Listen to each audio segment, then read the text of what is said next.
SEC softball presented by Regions Bank, official bank of the SEC. A beautiful and brisk afternoon from Como in the regular season finale. Hey, the 9th ranked Tennessee Lady Vols taking on the Missouri Tigers. Lady Vols trying to sweep the Tigers here at home before heading into next week's SEC tournament. Let's catch you up on the last couple of days and how we got to this point. Well, it was Tennessee's All-American in the circle, Carlin Pickens, having another masterful performance and picking up the win in Game 1. Game 2, the spotlight belonged to Ella Dodge. She was on one, drove in 3 of the 4 runs for Tennessee as she lifted her team. Meanwhile, it has been a tough series for the Missouri Tigers, dropping a game below 500.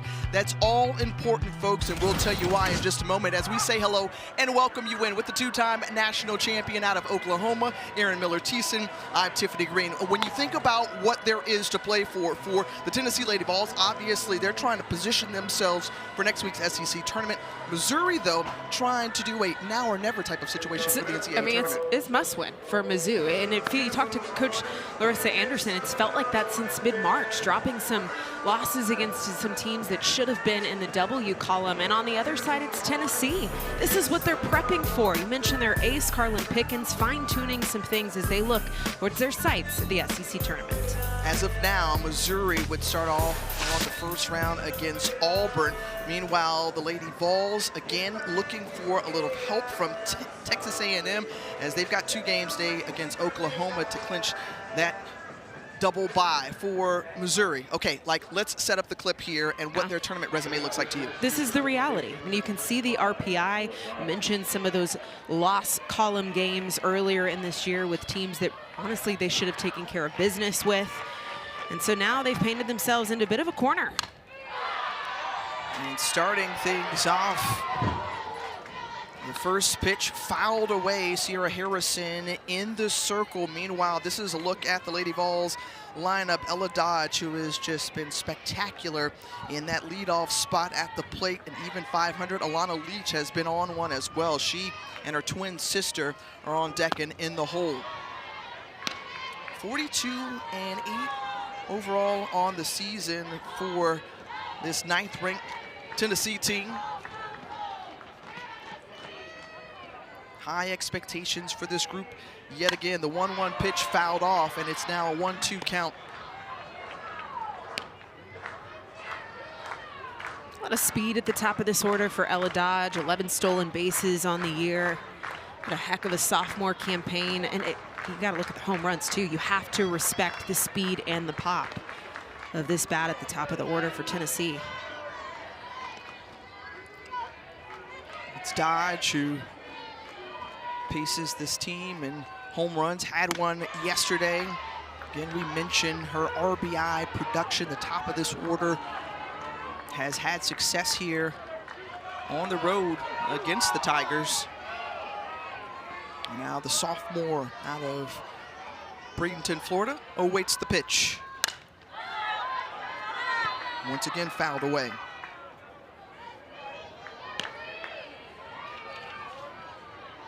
Sierra Harrison back in the circle. We saw her in Game 1, the senior out of Lee's Summit, right here from the Show Me State. 3.47 ERA, getting her 27th start of the season.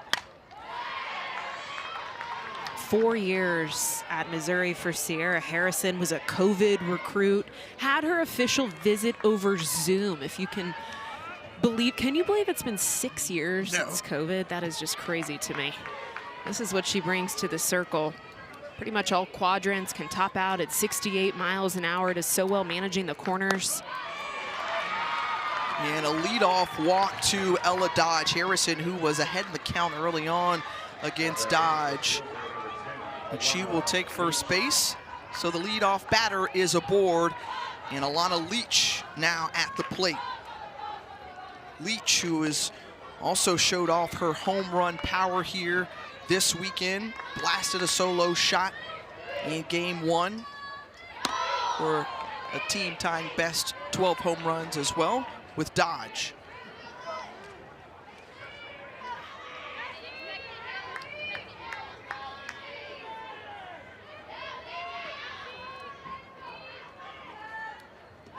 Leach sees that one outside. And now with 2-0 count, we talked about Sierra Harrison and her time here. This is senior day. She is one of a handful of seniors being honored and recognized today. That one pulled foul down the first baseline.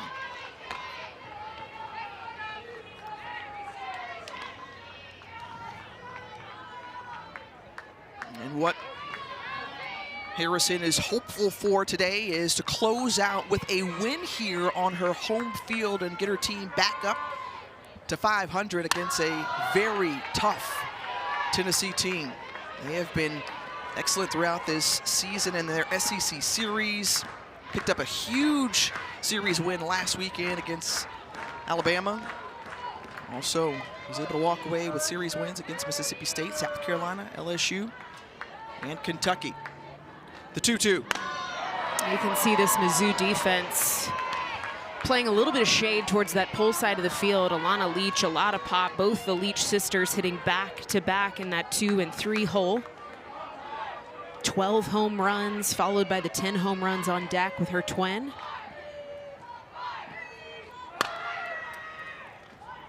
That one fielded in fair territory. And Addie Waits is able to get her at first base. Meanwhile, heads up base running by Ella Dodge, who advances to third on the throw. Now, this is the power of the speed of Ella Dodge. 11 stolen bases on the year, and what looks to be a little bit more than a routine out at third base. She's able to see that throw across the diamond, grab an extra 60 feet, and setting up a nice opportunity here for Gabby. As you mentioned, the Leach twins, Gabby Leach, they've been in a nice home run battle back and forth. Her twin sister, they're both out of the Woodlands, Texas, part of that Leach legacy at Tennessee. Sister Aubrey, who's on staff with player development.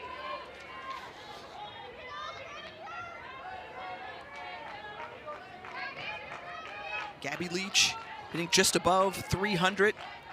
And an opportunity to strike first for the Lady Vols into left field and over the left fielder's head. Lenny Ramsey, who came up, took that step in first, goes all the way to the warning track, and an RBI for Gabby Leach. So Tennessee on the board first.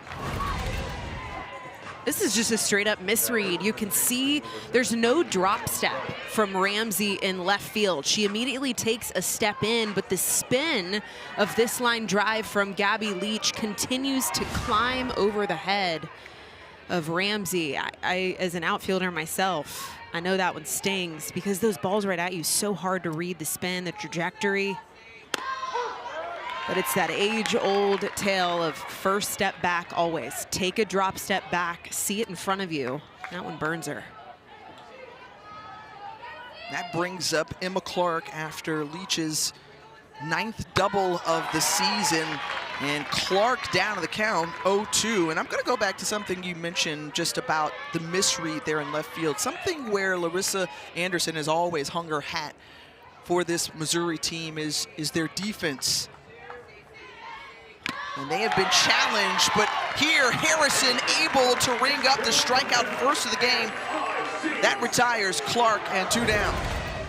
Massive response from the senior here. She's able to go low. This is a screwball that breaks back into the plate at the knees. And interesting just looking at the splits for Harrison against lefties and righties. She struggled the most against right-handed swingers. She's had 36 walks out of the hand of Harrison this year. Well, 24 of those walks have been against righty swingers. And there she sits down Emma Clark. First righty she's seen all day.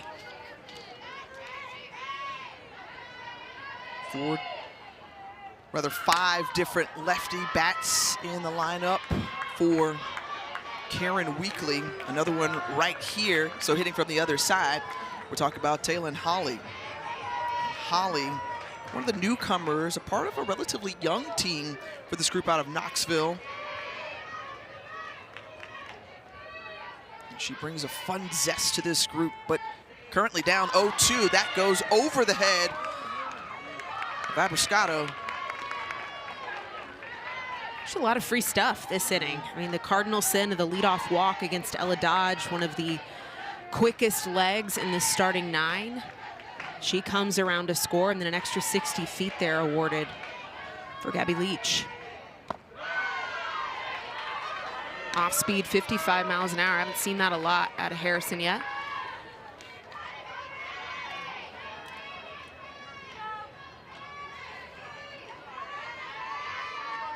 And the senior trying to get out of the inning, not giving up any more to Lady Vols. Now the count draws full with that ball high. So 3-2 to Holly. Had a hit in both games. We've seen her move around in the lineup this weekend.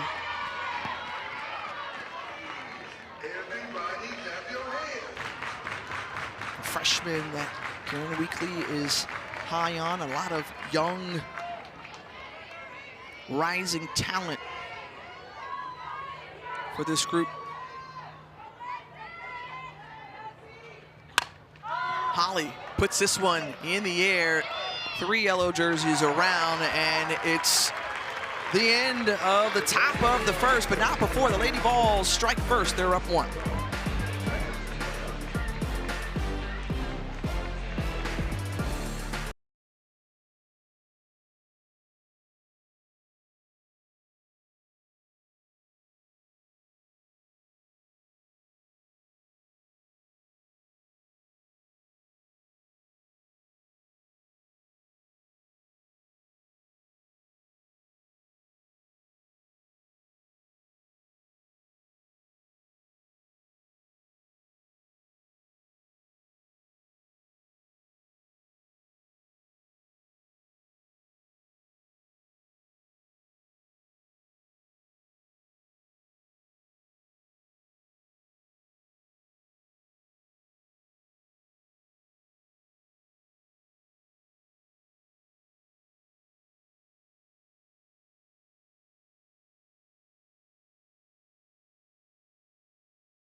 Bottom of the first, 1-run advantage for Tennessee. In the circle for the Lady Vols, it's Erin Newer, the sophomore out of East Aurora, New York, a part of that vaunted pitching staff for the Lady Vols.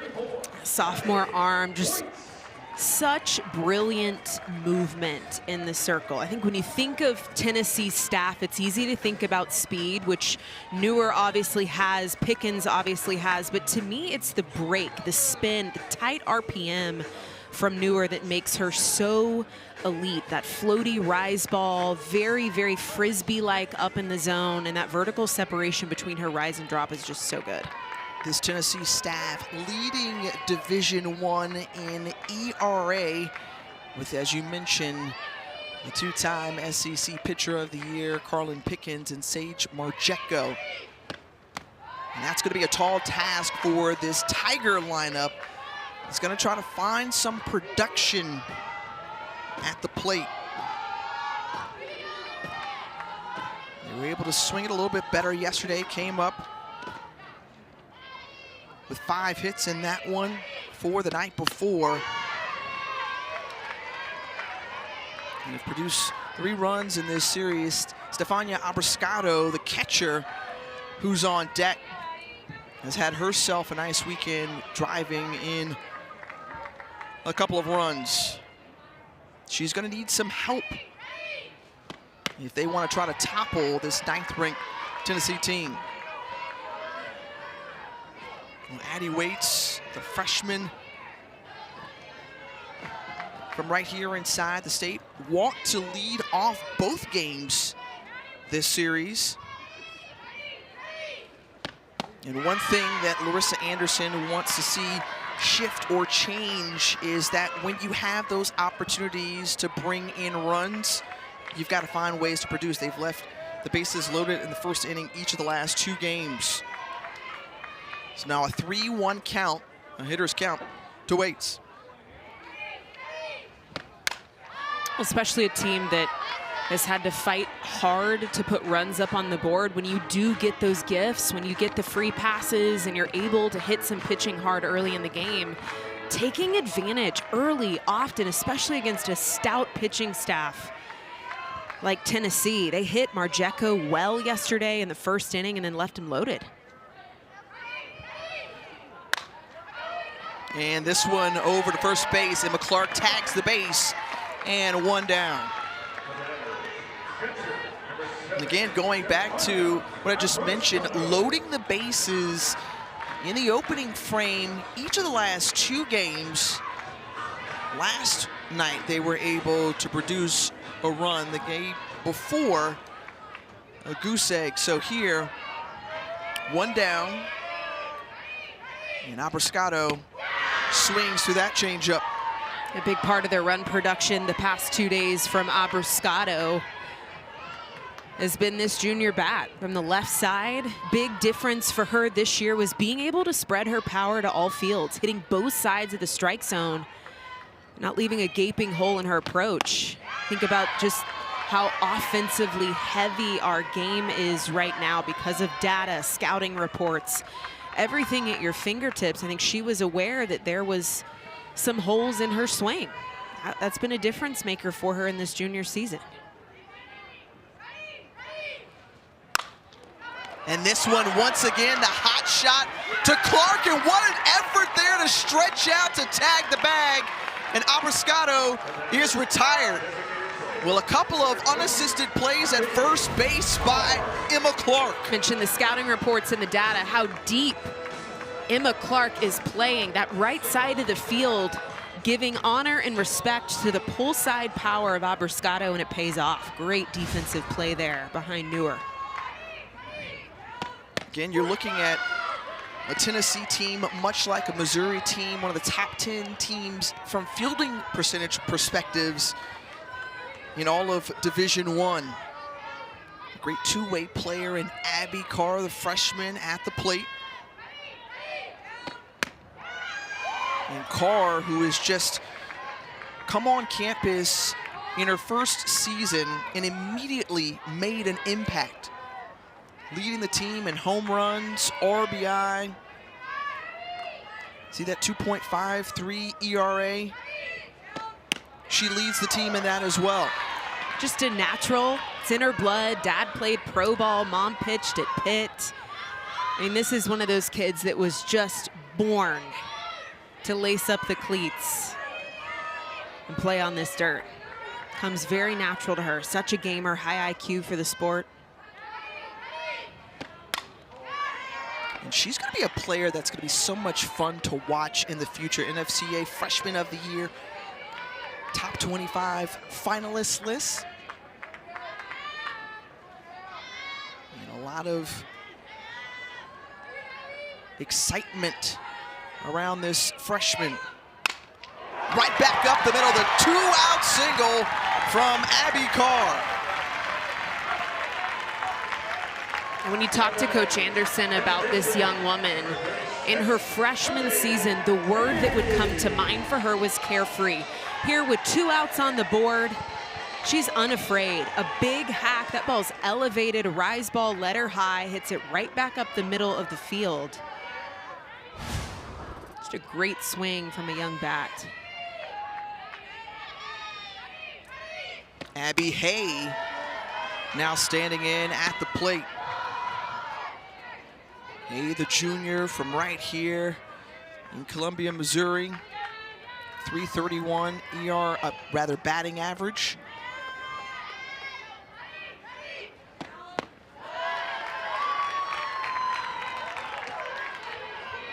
And Hay, who's got good power in that bat. And we're going to see a trip to the circle from Megan Rhodes-Smith out of the dugout, the great pitching coach for the Tennessee Lady Vols in her 6th season. The way that she's been able to just manage the arms on this staff, and it is truly a staff, and just trying to come out, settle down the youngster of the 3 arms that we're used to seeing over a weekend to try to get out of the inning. But look at this. This just speaks to how great Megan Rhodes-Smith has been. The arms that she's had to work with. First once again in earned run average. It's easy, I think, for people to key in on Carlin Pickens on this team. I get it. I mean, when you're seeing somebody humming up to almost 80 miles an hour, chasing record after record for speed in the sport of softball, it's easy to talk about her, but it really is the staff. I mean, Tennessee, it's all of their arms, the excellence in management of ERA, of starts, of coming into close. I mean, we talked about Pickens coming in and slamming the door shut for Tennessee the past 2 games. This is a complete staff effort led by Megan Rhodes-Smith, just a phenomenal program historically when it comes to dominant arms. And now the sophomore has given up a base hit and a walk to the last 2 Missouri batters. Sydney Forrester up to the plate, finds herself with a keen opportunity with 2 outs here to try to keep the inning going or perhaps tie up the ball game with the swing.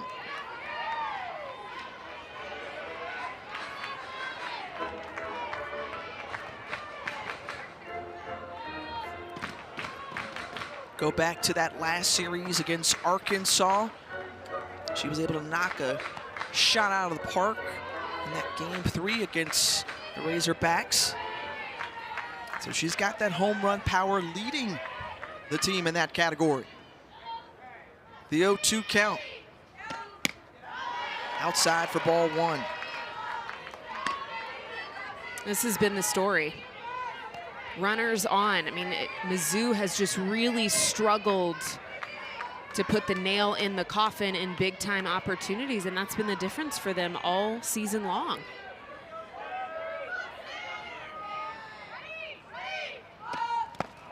And coming up with the strikeout is Aaron Newer, and continuing to harp on those woes with runners left on base. We move to the second.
SEC Softball is presented by Regions Bank, official bank of the SEC. Final weekend of the regular season in the SEC, and a lot of different scenarios still yet to play out. All teams in action today. Oklahoma has a chance to win it outright if they can pick up 2 today in the doubleheader against A&M, who currently already has a win in the series. How about Alabama? Again, there are all these different clinching scenarios. You can like run yourself crazy going through it. Florida currently in action against Georgia. That season, or rather that series, even the rubber match going on right now. Yeah. Bulldogs I think have the lead of the Gators. Biggest take of that, if this then that scenario, is all eyes on A&M and Oklahoma, because depending on what happens with those two teams, I think is the domino effect of all the other results. But yeah, we could potentially have, if all those dominoes fall a specific way, 4 teams sharing a regular season title. I don't know if that has ever happened before. Wow. Wow. And it was not that long ago as that first pitch swing, and Elsa Morrison into right field, and the snag there from Forrester. And the leadoff batter is retired. This is the Missouri defense that we're so used to seeing. A nice leaping grab there from Forrester. That got off the bat in a hurry. Could she have maybe gotten behind that? Possibly, but that thing came off the bat hot. Loud out to start off top 2. Sophia Knight now at the plate. Check swing there. This is a conversation that we have had with Karen Weekly earlier in the week, just about this bottom of the lineup and being able to produce. We saw Sophia Knight at the leadoff spot earlier in the season. She was the typical leadoff and then had an illness for some time, as that one, a little stinger, gets a piece of Knight, and she takes first base. Some hesitation there as Karen Weekly now comes over to chat it up with home plate umpire. I'd be shocked if this isn't going to get looked at. You could see maybe some hesitancy from Sophia Knight. To the blind eye, at least up here in the booth, I thought that hit off of the end of her bat. Just the knob of the bat, which would pull her back into the box. That would not be a hit by pitch. Yeah, that is the end of the bat. Yep. And she was hesitant too. There was no sell job there. So J.C. Bartley, home plate umpire, had a conversation with Karen Weekly and also with Larissa Anderson. And we're going to hear from crew chief Donald Brown. This one's going to be reviewed. Missouri has challenged the previous play. The call on the field was a hit by pitch. This play is under review. So call on the field is hit by pitch. I'll tell you, Tiff, I will be hard pressed to think this won't be overturned. To me, that's pretty clear, right off of the end of the bat. You can even see that knob sticking out. She's choked up on the barrel. She's trying to have a short, like a punch, soft slap through the box. So a little bit of real estate at the end of that bat to make contact with that pitch. So we'll see if this review is successful, as getting a chance to talk with Command Center on this challenge, and it feels pretty simple that we could see this overturned. After review, the call on the field has been changed. We have a foul ball due to the umpire killing the play. So we have a count now of no balls and 2 strikes. Missouri has changed its challenge. It's a big change here for Sierra Harrison to go from yet what could have been a back-to-back inning with the the second hitter on with less than 2 outs. Now she gets an 0-2 count here. And Sophia Knight, you started to go into it, Tiffany. The lower half of this lineup, I think, was a big point of contention for head coach Karen Weekly for Tennessee. She said the bottom half of this lineup has to get grittier. We have got to see better production from that 7, 8, 9.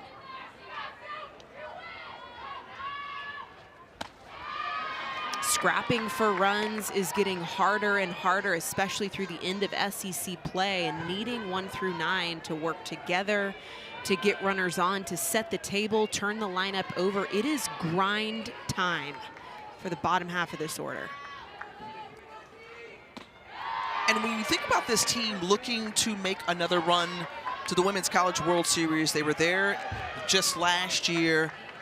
They've gone 2 of the last 3 seasons. Karen Weekly knows that, yes, you have to have great pitching, but you've also got to be able to have that production to come up with the hits in timely manners throughout the lineup. Sierra Harrison with her 2nd strikeout caught Sophia Knight looking. Yeah, first strikeout looking for Harrison. This is a screwball, low and away. Breaks maybe half a ball off the plate, but too close to take if you're Sophia Knight. You are not leaving that pitch in the umpire's hands.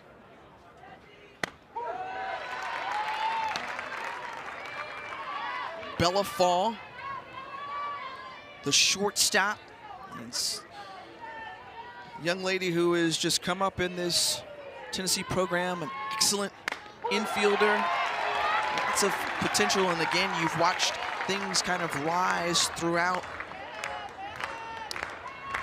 this Tennessee season because of great efforts both in the field and at the box. 42-8, as we mentioned, overall. 8 in RPI. That one hits the end of the bat. If you go back to that graphic after there is some clarification here, Fall was trying to sell this one here to say, this one hit me, but it too looked like it got the end of the bat. It looked like a little bit of an attempt to swing there, at least a very aggressive take from Bella Fall. And you saw immediately from Karen Weekly to indicate a challenge. Tennessee is challenged in the previous play. The call on the field was a foul ball. This play is under review.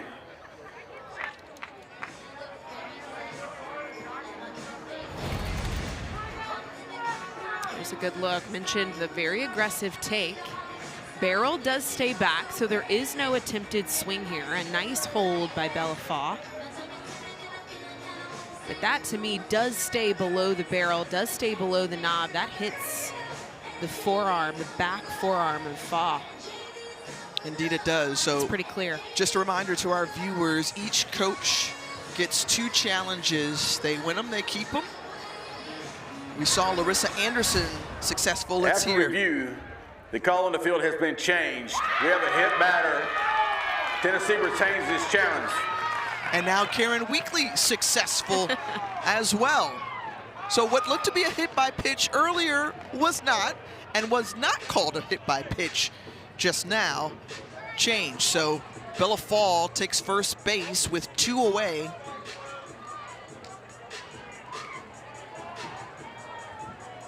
So challenges intact. The 9-hole hitter, Maddie Rutan, is at the plate. Well, this is one of those situations that Coach Weekly has harped on. Bottom of the order, runners on.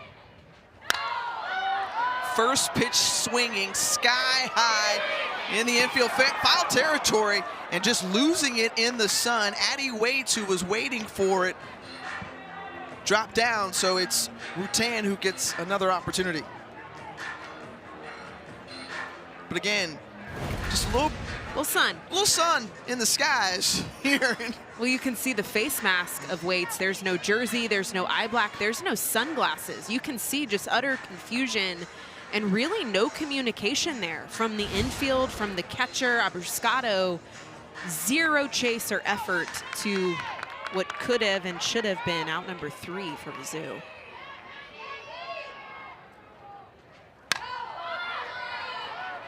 Harrison ahead of the count 0-2 with 2 quick foul balls off the bat of Maddie Rutan, who's been slumping as of late, but broke through with a hit yesterday. And so the transfer from Eastern Kentucky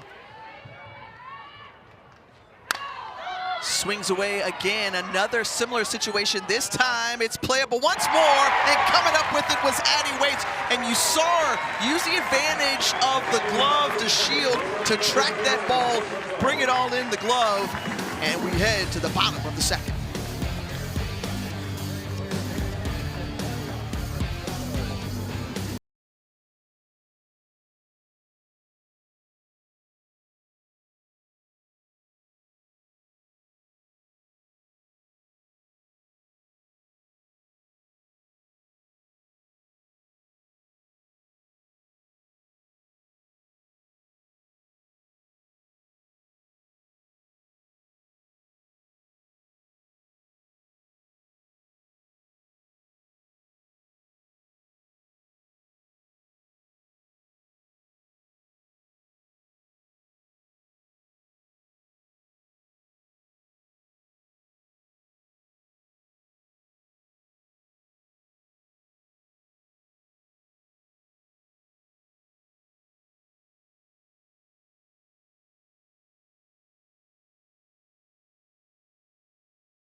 Great crowd on hand here at Mizzou Softball Stadium, the regular season finale. And certainly lots at stake. Tennessee trying to make sure they put themselves in best position to clinch a 4 seed. They'll need a little help in that Oklahoma-Texas A&M series. Meanwhile, Missouri pushing for a win here today. They get it 500. That makes them eligible for the NCAA regional round. Of course, the SEC tournament next week. They can try to make some noise there and go on a little run. But certainly, you want to try to lock it up here with a win at home to close out the regular season.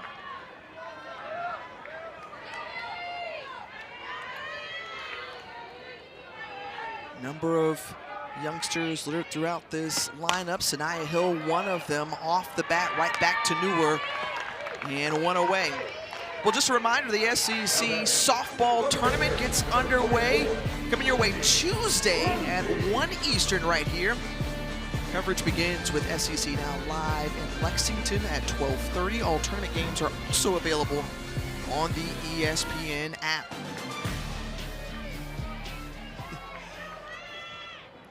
Lexington, Kentucky, great host site for this year's SEC tournament.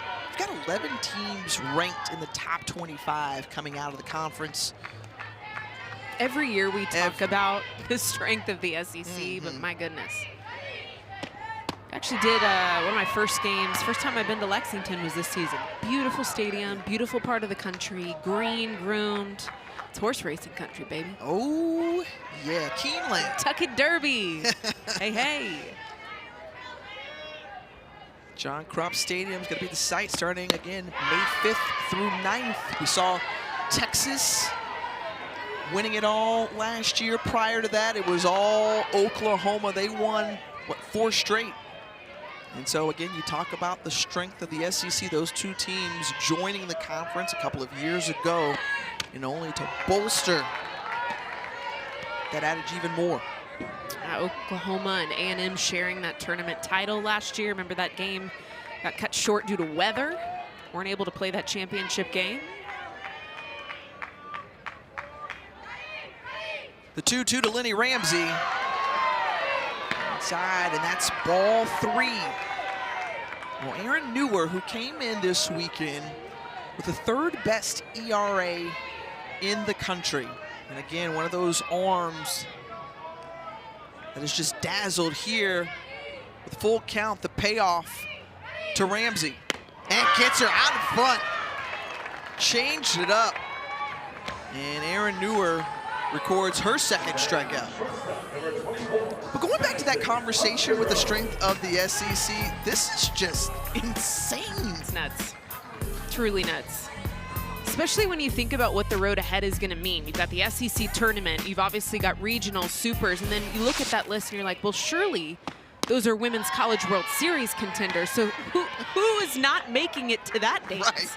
Right. And you know, Tori Vidales had a thought recently. She broke things down with Dari about, you know, who she thought could make it to the Women's College World Series and maybe do it all. Yeah. Arkansas, who's been knocking on the door. You saw them #1 in RPI. Yep. Courtney Deifel picks up win 400 last night, clinches that series against Texas. I think Bama looks good this year. Yeah. They're a very complete team. I think Murphy's put together a heck of a defense, and offense has been so steady for them. Yeah, there's a lot of talent out there. Off the glove, in and out of Maddie Rutan's glove. And Madison Updegrove is aboard with 2 outs. We'll wait to see how this is going to be scored.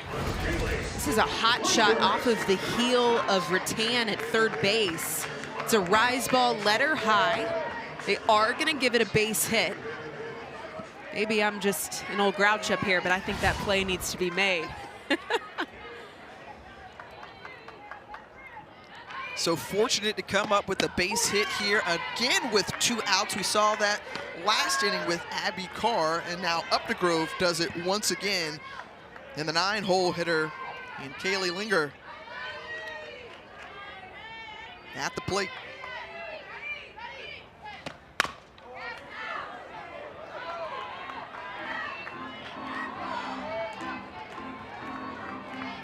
So many players on this roster, homegrown talent, stayed in state. Linger is one of them. Played her ball at Liberty North High School and then has spent the next 4 years here in Columbia, Missouri. Through the 3-4 hole along the right side. And back-to-back base hits for the Tigers. This is the moment, right? Tiff, we talked about this from the very start of this game, and honestly, we saw it all weekend.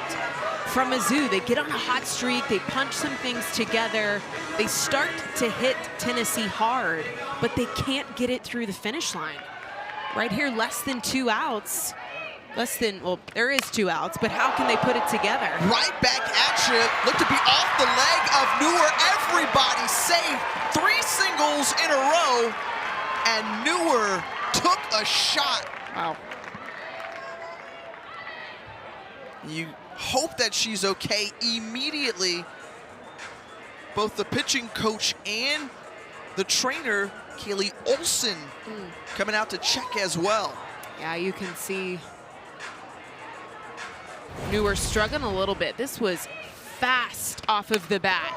Just the top of the kneecap for Newer. Bounces all the way to Rattan at third.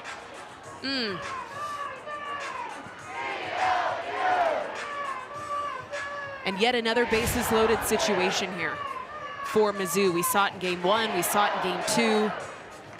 And now we see it here in game 3. It rolls that lineup back over to Abriscato.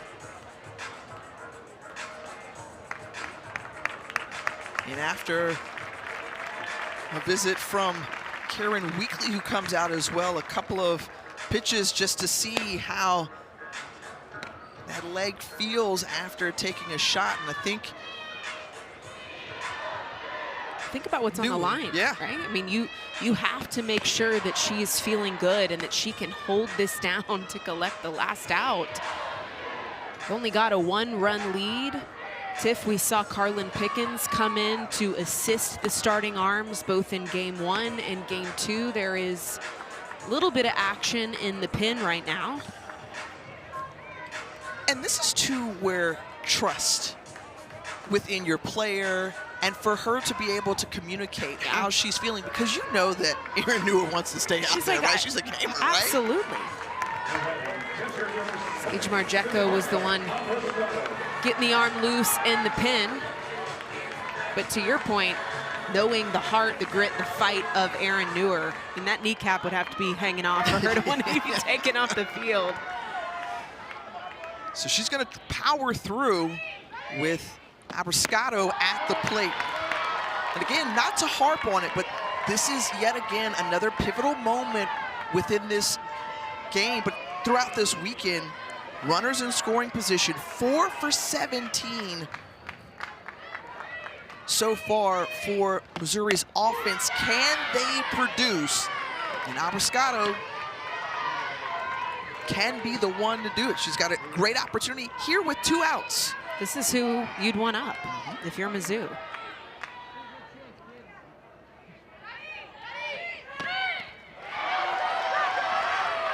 Off speed low. Good job by Elsa Morrison behind the plate. Keep it in front. So up to Grove at third, Linger at second, Waits at first, base is juiced, and the pitch from Newer. Abriscato hits this one opposite field and foul.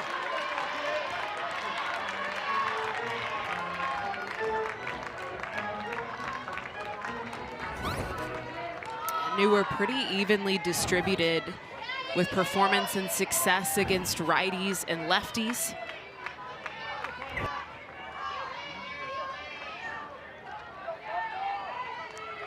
The 2-2. Got her! Ringing up Abriscato, and Newer closes the door. 3 left on base, nothing doing for Mizzou.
TikTok? Is it? Checking the scores. No, oh, yeah, for sure. On the ESPN app, looking around to see what's happening in the league. And how about for the second day in a row, wow, Georgia walking off against Florida. It was Jaden Goodwin last night with a single, now a grand slam today.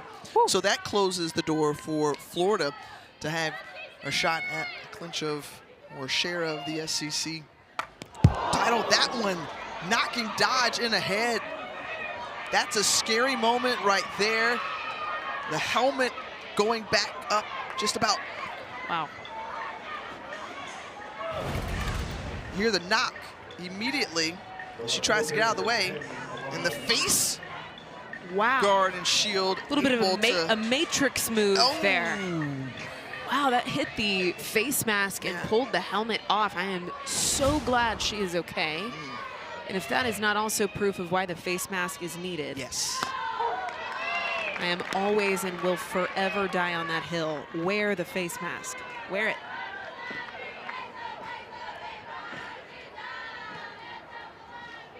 So Leach, who grounded out to third, at the plate again, hits this one into center field. A diving attempt from Langer, couldn't get to it. And sliding into third base is Dodge. Leach standing at second. And a double for Alana Leach.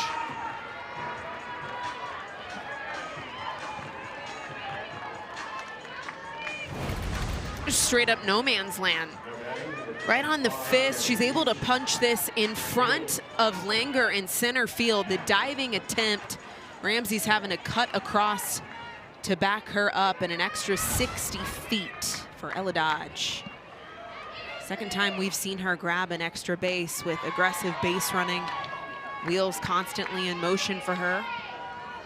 And it's Dodge who's responsible, rather Leach, who's responsible for the lone run of the game. Had an RBI double back in the first. And if you're scoring that at home, they're going to rule that a single. Yep. And advance on the throw. These are the Leach sisters. Hitting in that 2-3 hole, quite the pair hitting back to back. How cool is that? To play with your twin and hit next to each other in the lineup. You see the power. I mean, that really sticks out to me. 12 and 10 home runs between Alana and Gabby. The third and fourth in this family to play at Tennessee. There's Dad. Oh, he's got to be proud, A lot of right? Lady Vol pride. Yeah, you had Aubrey, who was a beast. Like, she was excellent, yes. playing in the USL now. Kelsey as well, playing her final seasons. But the lineage goes even further back. Grandmother played for the Rockford Peaches. Incredible. Remember, that was dramatized in a league of their own. Infield pinched in just inside the base path there.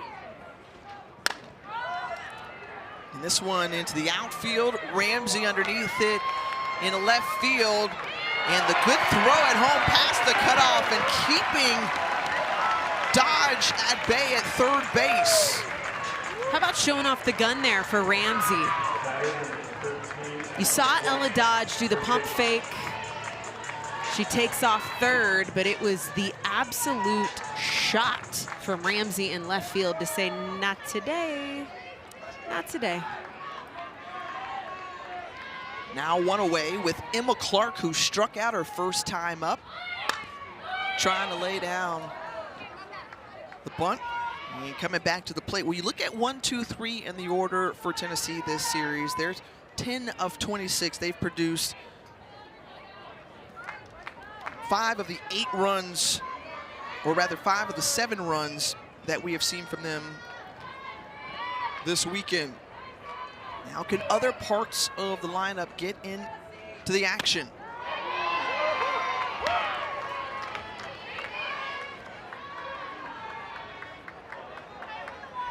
And Clark is one of those batters who's just seen the ball well. As of late, she was solid in that series against Bama, especially in Game 3, to notch the win against, as we mentioned, a very good Crimson Tide team. coming up with productive at-bats. But here, trailing in the count 1-2.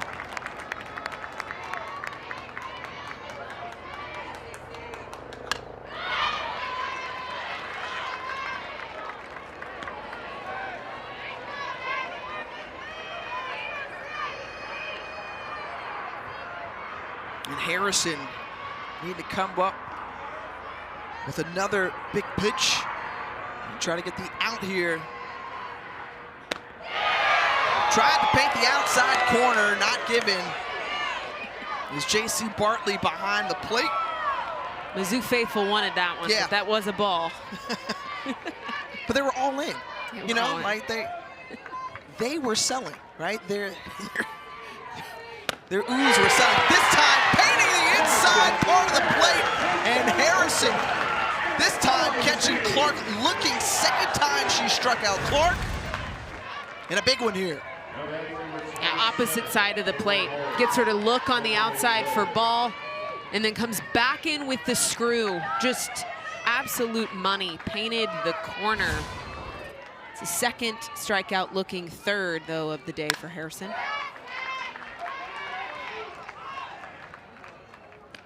And now Taylon Holly, 0 for 1. She flied out to left her first time up. And with Dodge on third, Leach standing at second, both in scoring position. Little dribbler back to Harrison, and give it up for Sierra Harrison, getting out of a jam. Couple of runners left on base. We'll talk to Larissa Anderson when we come back.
SEC softball presented by Regions Bank, official bank of the SEC. Back here at Mizzou Softball Stadium, a one-run game between Tennessee and Missouri. Joined now by the Tigers head coach Larissa Anderson. Senior day, and when you think about the seniors for this program, Sierra Harrison, the way that she's responded, talk about the true Tiger that not only she, but this senior class is all about. Yeah, Harrison and Langer, born and raised in Missouri, have been true Tigers through and through. They bleed black and gold.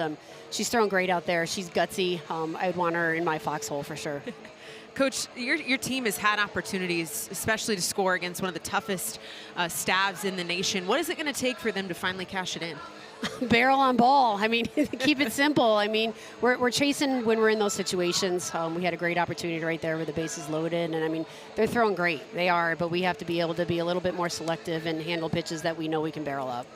All right, thanks, Coach. We Thanks. appreciate the time. MIZ. You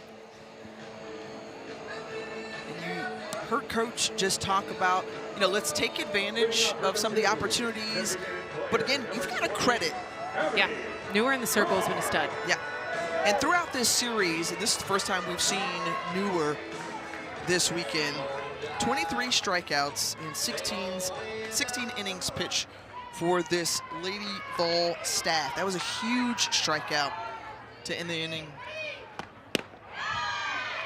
against Stefania Abascado in bottom second. So here now is Abby Carr. And Carr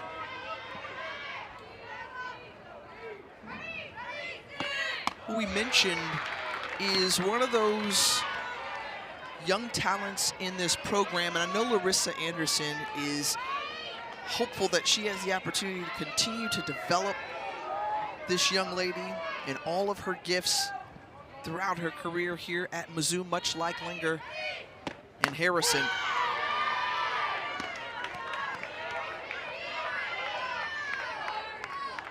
Mentioned about the carefree mentality of this bat.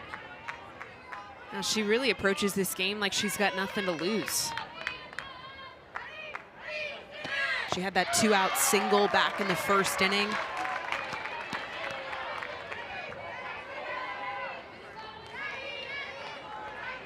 It's gotta feel nice to just come in with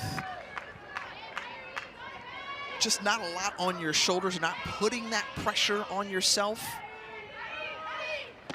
The 3-1 pitch swung through, and now the count draws full. And the challenge is, as you continue to earn your stripes, can you maintain and hold on to that perspective, right? As the game starts to build on you, you start to get some reps, start to get a scouting report on you. It's like, can I continue to hold on to that carefree nature?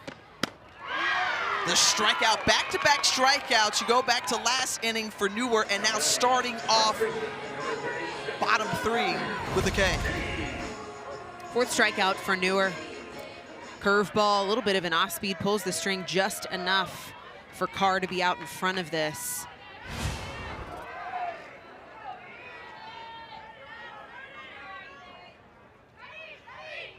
Abby Hay at the plate, and much like you were talking about, as things continue to build on you, right? Her freshman season was fantastic, and then saw some struggles last year. And sometimes the challenge is putting that pressure, again, that we've talked about on yourself for not performing. Yeah. But nothing then can replace, though, how hard you play and the effort that you put in, right? Coach Anderson was very honest with us. She said sophomore slump hit Abby Hay really hard, but this season has been a lot less pressure. She started to settle back into her game during this junior season, playing the game hard now with aggressiveness. I think that's the difference, like playing to win versus playing with a fear to lose, and that has been the leaf that Abby Hay has turned over in her 3rd season.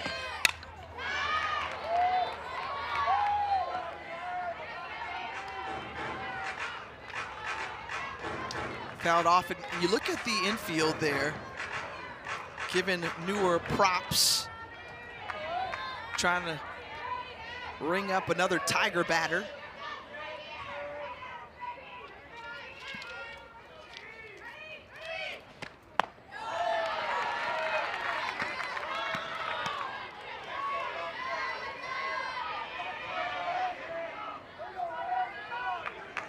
Another full count.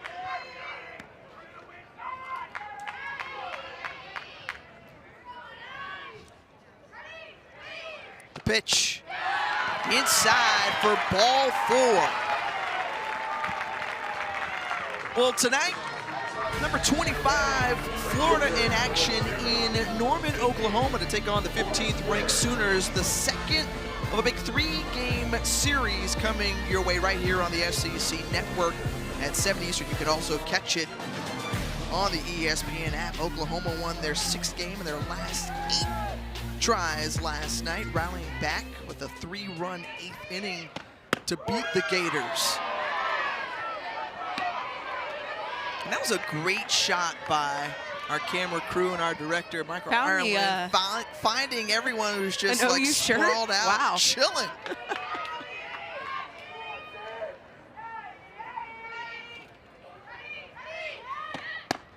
What was crazy is when we were talking with Larissa Anderson, you know, this is what, May 2nd? And it's low 60s right now. Little breeze. Little breeze. She says, honey, this is not breeze. This is nothing. This is nothing. Well, our papers are flying up here. Yeah, they are.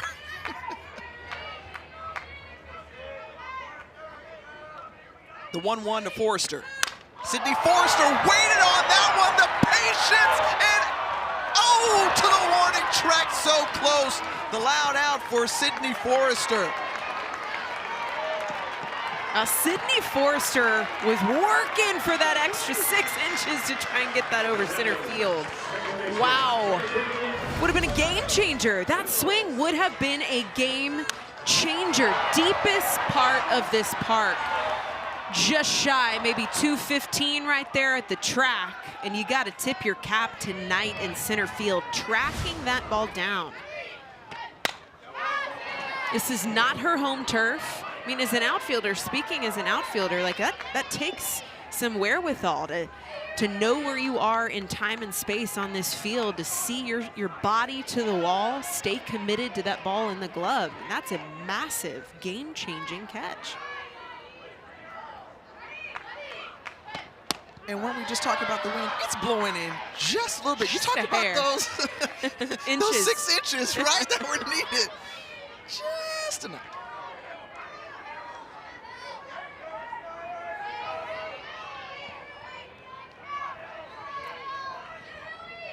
So with 2 down, Hay on first. It's Sanaya Hill who bounces it over to short. Fall tags the bag, and that ends the inning. So a runner left on base, but it's still the Lady Vols up by 1.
Underway. Rushes one. Smash this. Throw the bat. And the drama continues.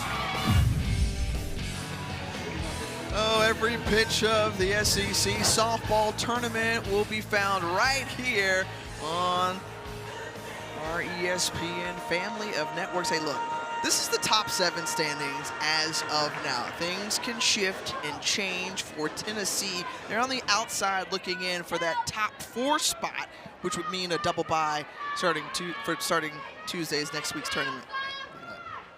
Tongue twister.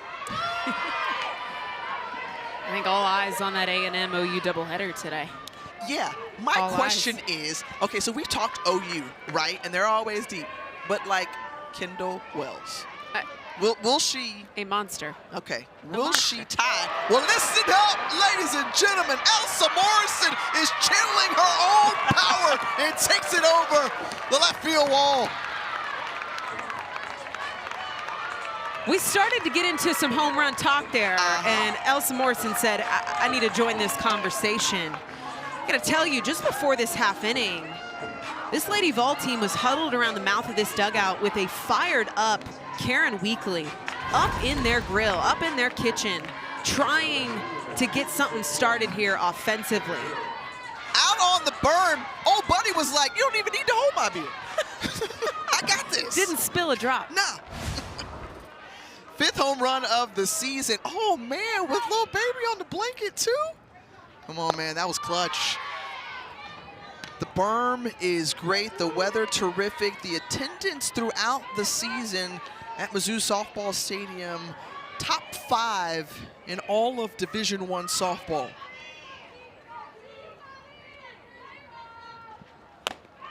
This Lady Vol team understanding the power of the insurance run. That one swing from Sydney Forrester deep to center field could have changed the trajectory of this game. Well, Tennessee wanting to give themselves a little bit of insurance here on top of the 4th. Well, if you go back to game 1, it was Tennessee who capitalized on some miscues from the Tigers, able to take control. And then we saw Mackenzie Butt do a nice job coming in, pinch hitting. And she, along with Sophia Knight, coming over from Boise State. And so the former Broncos making an impact on this Lady Vol team. Knight was a 2-time first team all Mountain West selection, chops it over to third base. The stretch out from Hay, the throw delivered by Waits, and the 5-3 put out. We talked about the transfers from Boise State. We've also talked about the freshman impact, Elsa Morrison, one of those freshmen. That was just her 5th home run in her freshman campaign. That was an absolute monster, no doubter, deepest part, pull side. You get a good look at the transfers this year. And I think what's so interesting and impressive, right? It speaks to Coach Karen Weekly, who's been with this program for 25 years, 25 seasons, is the way that she's been able to build a culture with this group. The expectation or the standard is excellent. And I saw Ralph Weekly, her husband, who they were co-coaches for a while. An icon. Yeah, yes, for a little while. But since Karen is taking over the reins full time after his retirement in 2022, the expectation remains as nice job by Sanaya Hill at second base for 2 down. She likes this group. She likes this group. She loves this group. She's energized by this group. 9 Women's College World Series. Would mention 2 of the last 3 seasons they've made it to OKC. They've hosted a number of regionals, going for, again, number 21. And we'll get a chance to chop it up with Coach Weekly. There's a lot of things I love about the Weeklies, and especially getting to know Karen just the past few seasons in that head coach role since Ralph retired. She's committed to the development of this group. They read a book every single year. The culture commitment I think that she has for Tennessee is something I really like to witness and pick her brain on every single season. She's got a lot of isms, a lot of sayings that I really like. One that Karen always says that I really love and connect to is, I'd always rather have a woe than go player. She'd always rather pull the reins back from a young player or a transfer than try and get them to rev up the engine. And you're seeing that this season with her newbies, with her transfers. I mean, they're all go all the time. And you speak to kind of what gets them riled up, what gets them going. You asked, hey, what's the word this year? She said dominate. That's it. In everything, not just dominating opponents, but dominating you. Dominate yourself. Everything you do, how you recover, how you fuel, how you practice, how you train, dominate it. Do it one way or don't do it at all.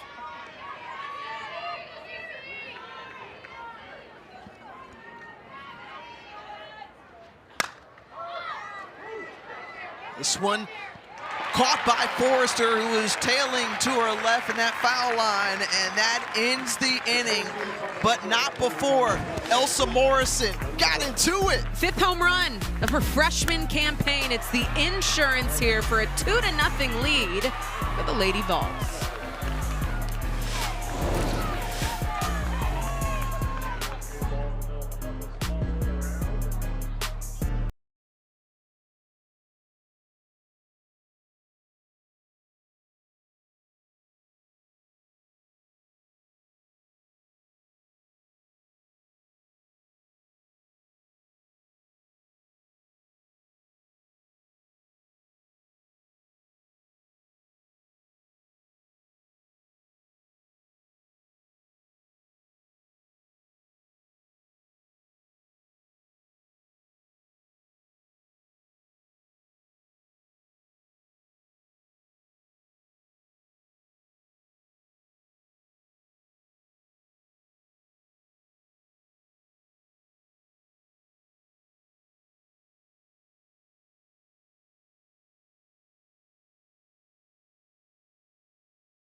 This year, our word is dominate.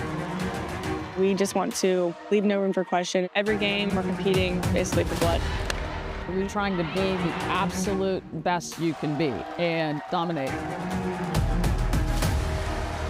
Back here in Como, and a 2-run advantage for the 9th-ranked Tennessee Lady Vols. Their head coach, Karen Weekly, joining us now. And to further on the idea of dominate, how have you seen your team dominate, not only in today's game, but this weekend? Well, I think when we've got ourselves into jams, we've really reached deep within, in the circle especially, and got ourselves out of them. I mean, that was a huge strikeout on Abrascato with the bases loaded. I mean, she's a great hitter, and I just feel like, you know, our pitchers are really tough in that respect. They might get themselves into it, but they're going to fight like heck to get out. Coach, I know you mentioned returning to some things that you had harped on earlier this year, communicating at a high level, seeing the game, talking the game. Do you feel like you've seen it in these past 3? I do feel like I've seen it Thursday and Friday. Today, I don't know that I'd grade us as high. I think we need to pick up the fight, and we need to be much more intentional about those things and take the fight to them. You know, we get runners on second and third, no outs, and 3, 4, 5 up. We got to have much better at bats right there, and a lot of that just has to do with playing with your eyes. Definitely playing with your eyes, because, you know, we need to be making some adjustments that we're not making. And that's typically the problem when we don't make those adjustments. All right, thanks, Coach. We appreciate the time. Yep, thank you. Always great insights from Karen Weekly. And when we talked with her earlier this week, she was just like, look, I know that in order for us to advance and what it takes for us to win in Oklahoma City, we've got to have great pitching and defense, but we also will need that offensive production, and that timely hitting. Yeah. It's part of it. You got to have all 3, I think, to go the distance. Right up the middle, and to lead it off is Lenny Ramsey. So each of the 7, 8, 9 batters for the Tigers have come up with a base hit. 1 pitch, 1 swing. This is kind of jams her up on the end of the bat, but it gets by Newer in the circle. Past the middle infield. That's the first time that Mizzou has had the leadoff on all game.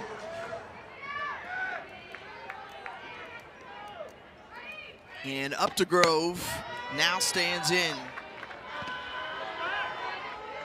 Madison Updegrove, who singled along with Linger and had themselves with an opportunity, but it was Erin Newer, as we heard her coach talk about, close that door and really dig deep within to get out of that jam. 14 wins already on the season for the sophomore Newer. And when she starts a game, we popped a graphic before, this team is 15-1.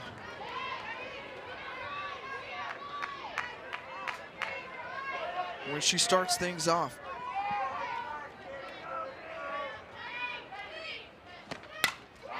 Updegrove has been such an integral part of Mizzou's defense, held down the fort in that shortstop position, has worked really well in that middle infield. You've seen her play a little bit in her career at second base as well, but Updegrove and Hill have been a part of that stellar Tiger defense that we've come to know, appreciate this season.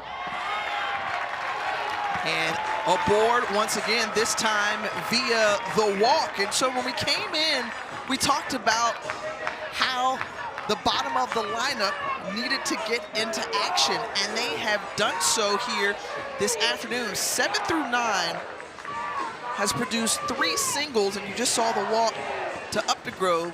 She did a little walk it out to first base. A little walk it out. Yeah, this is exactly what we asked Coach Anderson about. The opportunities have been there for the Tigers. And in context, too, against arguably one of the best staffs in the nation per ERA, strikeout to walk ratio. So what does it take for them to get it across the finish line? Where a very poignant answer from Larissa Anderson was, we've got to square the ball up. And at times it just is that simple.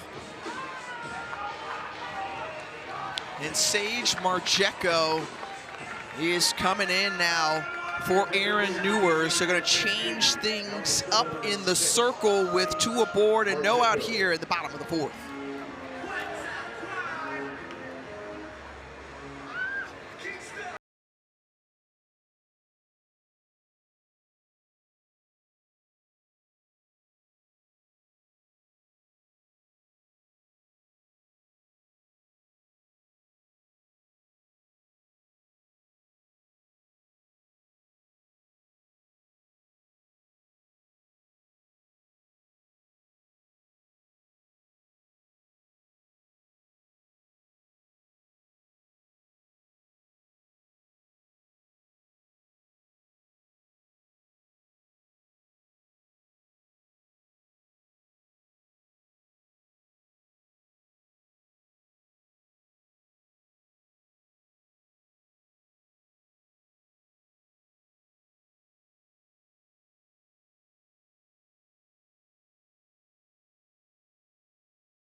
Newer who started things off, and the sophomore did exactly what she needed to do. Took us almost through an entire 4 innings.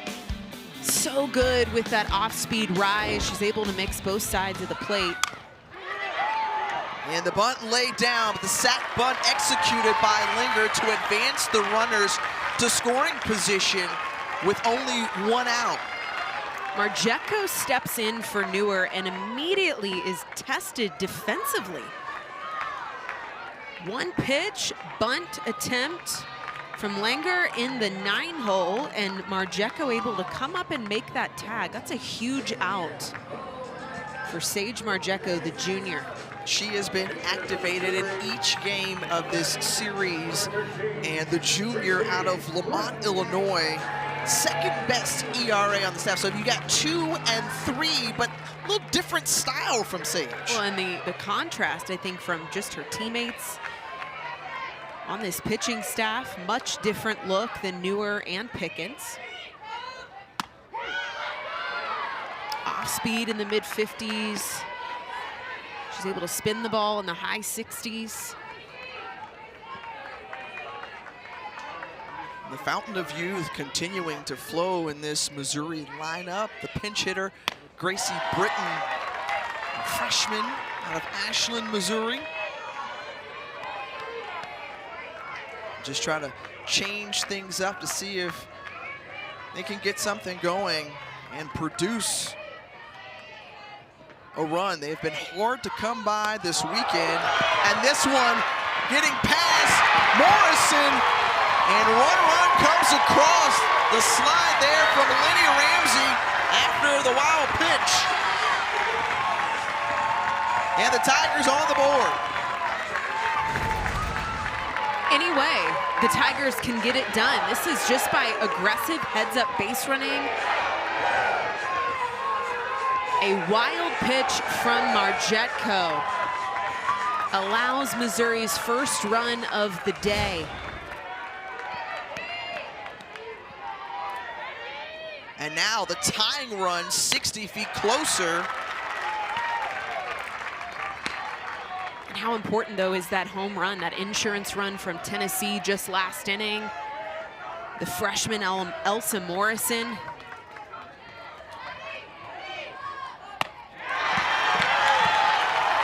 The walk awarded to Gracie Britton, the pinch hitter, and that's going to bring up Abrascato.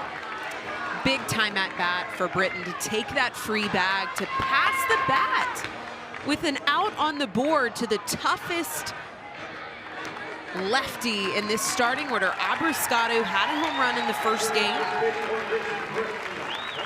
Has been the RBI producer all weekend long for Mizzou. So the pinch hitter coming in at first base is Callahan. Claire Cahalan rather at first.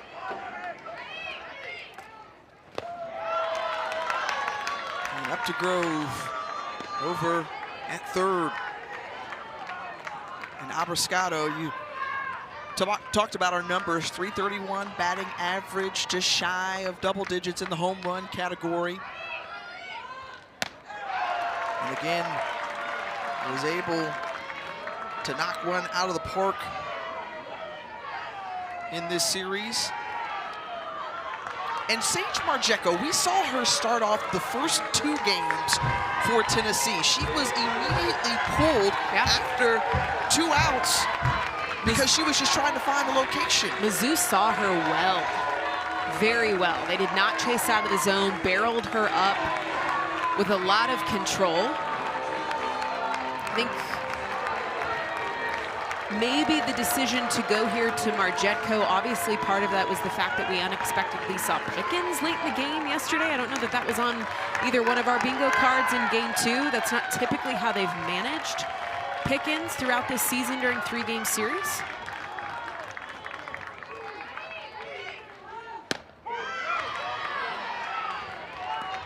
It's been the response for me for Sage Margetco, right?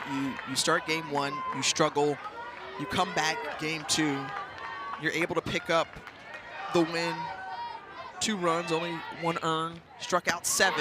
And that buckling changeup, you see, just trying to time that up, but that's what she offers. And when it comes in, it's coming at a different pace and speed than what you would see from Newer or Pickens. 45 miles an hour. Marcheco rings her up. The big strikeout there for Sage Marcheco. And taking second base, so got 2 runners in scoring position, but look at the last 2 games. This is exactly what we're talking about. 2/3 inning in that first inning, it was a tough one. She walked 3, but answered in yesterday's game. And coming back strong here after the wild pitch, put a run up for the Tigers, a walk to Britton. This is part of that game within a game. This is my hitting brain and my obsession with breaking down the analysis of hitting approach. Is Abrascato, her home run in game 1 was on the rise ball.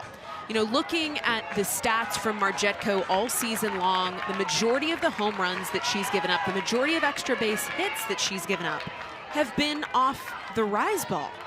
So if you're Abrascato, you gotta know you're gonna see some change of speed and you're gonna get hammered low in the zone. That's where she's been hit the hardest all year, and the fact that Abrascato herself went yard with the ball up letter high. Well, your RBI leader in Abby Carr fouls that one off. And behind the count, 0-2. So able to cut the deficit in half in this inning. And again, the situational hitting for Missouri has been a challenge, and caught looking is Carr. Back-to-back strikeouts in relief for Sage Marcheco. This one was filthy. Spin of this pitch from Marcheco slams the door shut.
Let me hit you with the rally cap. All right, we'll break down the SEC baseball and softball weekend with highlights, analysis, and interviews.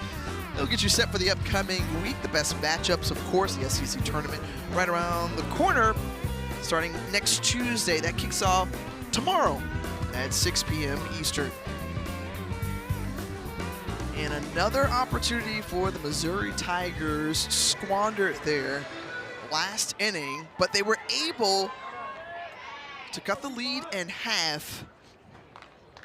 As we move to the top of the 5th, looking around the league, some of the scores, Texas and Arkansas, 3-1 lead, and how about it?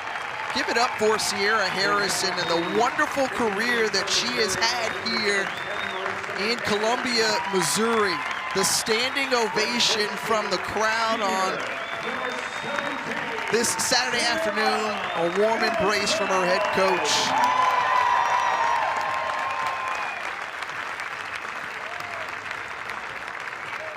The senior out of Lee's Summit, Missouri, and I love it because over the years we have covered Mizzou softball. Larissa Anderson saw her as the future when she stepped onto this campus as a freshman. She's been able to tap into that potential, a true Tiger, as we've mentioned, and you heard her coach echo those same sentiments. It's been such a stud for them in the circle. Spins the ball well. The way that she manages the strike zone, tough situations. She has just such a grit about her approach in the circle. When we talked to Larissa Anderson about Sierra Harrison, she says that she is all in it all the time with the guts of a true Tiger. 4 years at Mizzou, was a COVID recruit. We mentioned taking her official visit over Zoom, and here she is in her senior season. Yeah, so cool. I love that. And that's hard to do. Marissa McCann coming in relief now, and the junior with 30+ appearances on the season now, and the scouting report on her is she'll throw rise predominantly up in the zone, both sides of the plate, but can pair that in contrast with the drop ball at the knees. You see there the vertical break, 12 inches. That is a wide range to cover and have to protect as a hitter.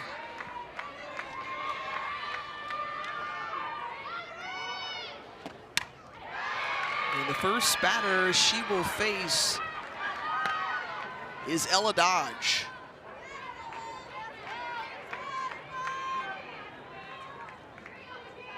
Dodge, who has been on base the more unconventional way, right? The free passes, walked in the first, hit by the pitch in the third inning.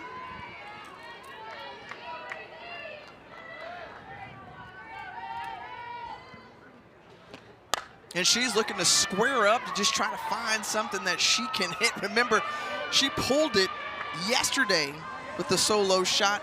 Was trying to see if it stayed in fair territory down the right field line, and did.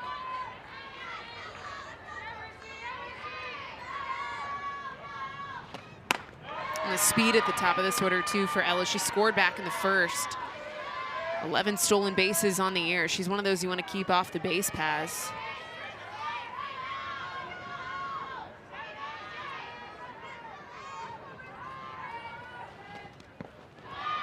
When bouncing across. Cam trying to settle in. This is an arm typically that Mizzou really relies on. Coach really relies on her, said that she really is just going to focus on riding the arms of McCann and Harrison this entire season. Been the workhorses of this staff. And gets Dodge swinging. So the first punch out for McCann as she enters the ball game. It's on the outer half of the plate, a really nice location, breaking away from the hands of Ella Dodge, and just beats her. Late barrel. It's a big out at the top of this inning for Mizzou. That brings up Alana Leach. Leach, who entered college softball, recruited primarily as a slapper, had the ability to kind of swing away in the process, and we have watched that development grow and grow, as you've mentioned, a dozen home runs this season.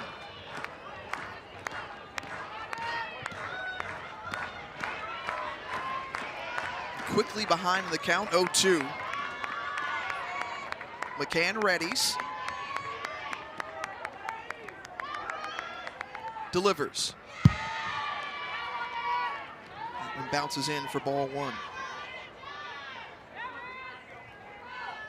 McCann has been unable to locate that drop ball yet. We've seen her a two-hop the dirt a few times to Abrascato behind the plate, establishing that drop ball movement. Just hasn't been there.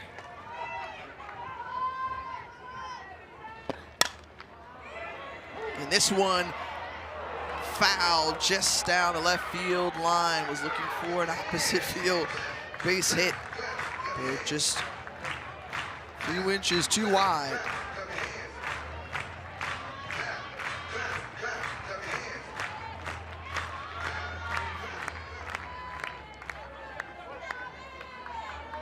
Mizzou faithful have come out, but see sprinkles of Tennessee orange in the stands. Trying to go that way again. Once more foul. Repeating that same swing. Alana Leach has the timing. Those are two screwballs that are breaking away for her. She's not rolling over early on that location.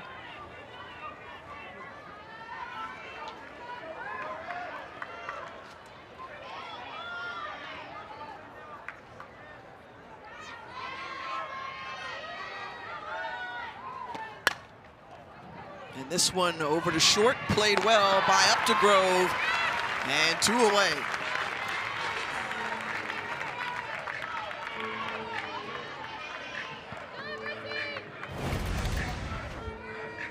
Playing her perfectly. Updegrove is up the middle of the field, shaded just towards second base, where the scouting pays off. Perfect defensive setup. You can see they're still shaded to the pull side against both the Leach twins. Aggressive swing early from Leach on that first pitch.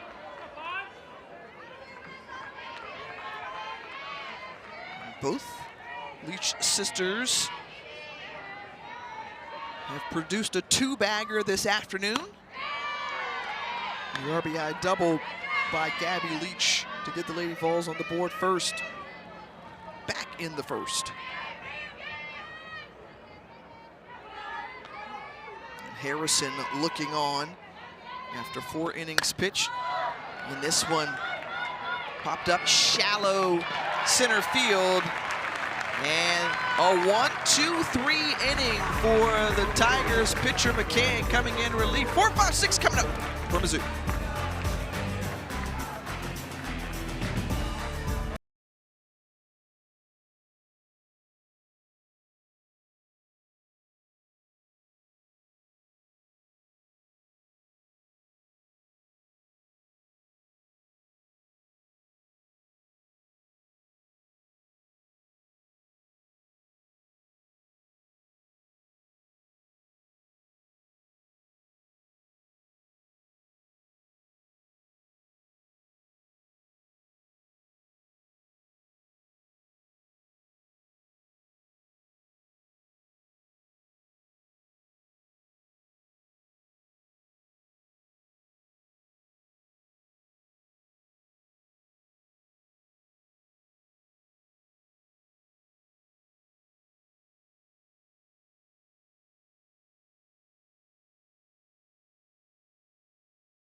How we got here. Hey, Tiffany Green, Aaron Miller Thiessen with you from Columbia, Missouri. The 9th-ranked Tennessee Lady Vols got on the board first. Elsa Morrison tacked on that insurance home run to give them a 2-run advantage. Meanwhile, cutting the lead in half last inning. However, Missouri, the storyline for them has been the runners left on base all weekend. Opportunities have been there. It's just the inability to get it across home plate.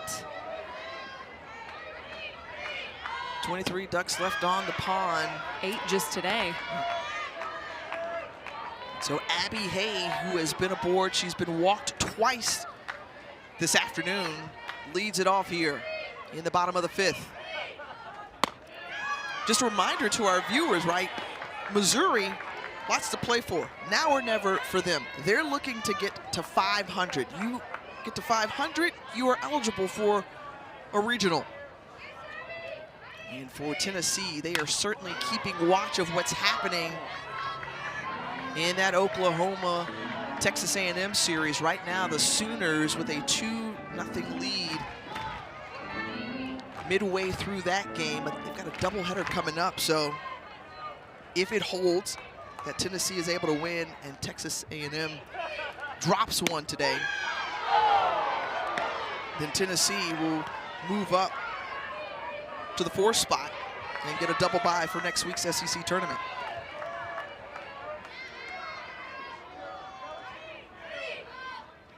Marcheco lays this one up for Hay, and she's like, bye-bye. See you later. Tying it up with one swing.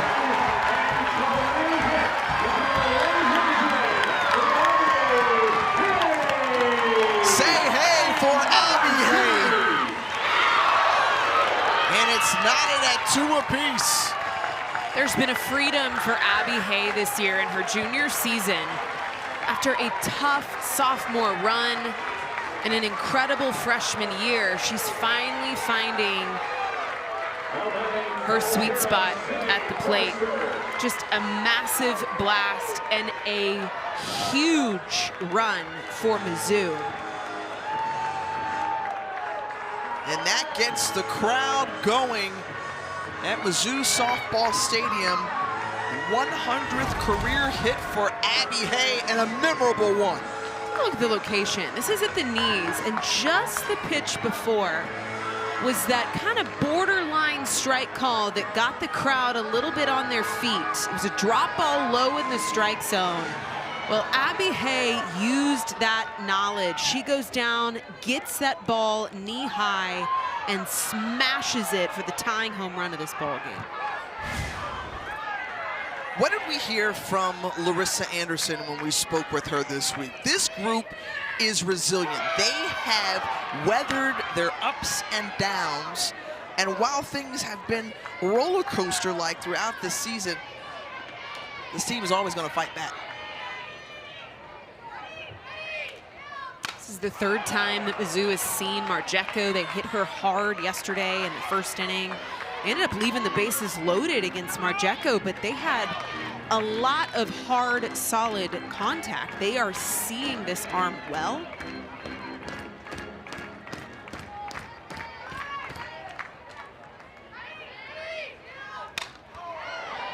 You mentioned what's on the line too, Tiffany.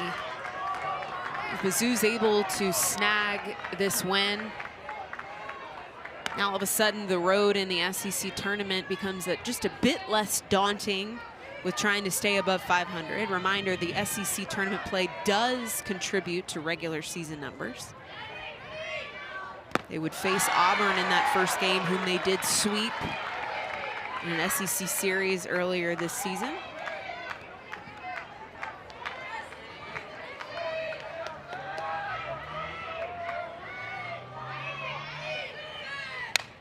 The 1-2 to Sydney Forrester, fouled back off. She re-enters the ball game, started off in right field. Comes back in. And you asked Coach Anderson just about, hey, when do you have those conversations? Yeah, is this something you talk about? I mean, you know the reality of it, but I mean, granted, you and I know when we speak to different programs across the nation, some like to talk about those things and some don't. Forrester goes down swinging. There are coaches that do not want to talk about the reality of the must-have or the if this, then that. But Coach Anderson took a very different approach and said, oh yeah, we talk about it.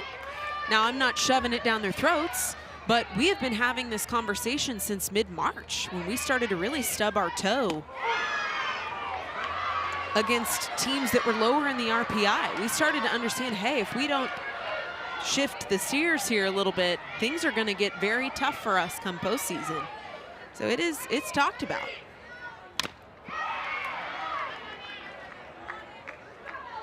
That one foul tipped. Holly behind the plate.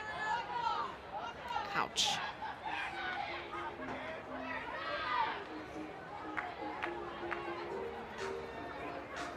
Just trying to shake that off as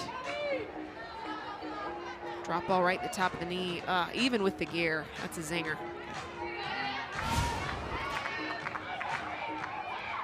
Elsa Morrison's face flush red, but she's like, all right, let's get back in it and go.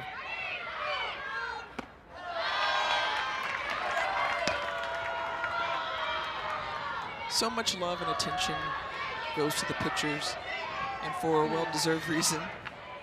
But the catchers do a lot of hard work behind the dish. Changes. Absolutely froze Sanaya Hill. That's that devastating off speed from Marjeko, mid to high 40s, throws it out the back of the hand. See even the break on that pitch, the way it falls off the back of that table. The silencer. Back-to-back strikeouts, as that one was nearly timed up by Lenny Ramsey. Yeah, Ramsey looks like she came in sitting on the off speed. Was even a little late as she laced that foul.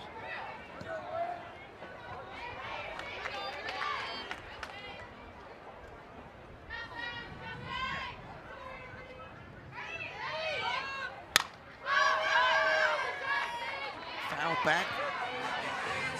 Well, things evened up here to start this bottom 5 with a solo home run from Abby Hay, then back-to-back strikeouts from Marjeko in the circle, and now the 0-2 count to Lenny Ramsey. Ball in the dirt. 1-2.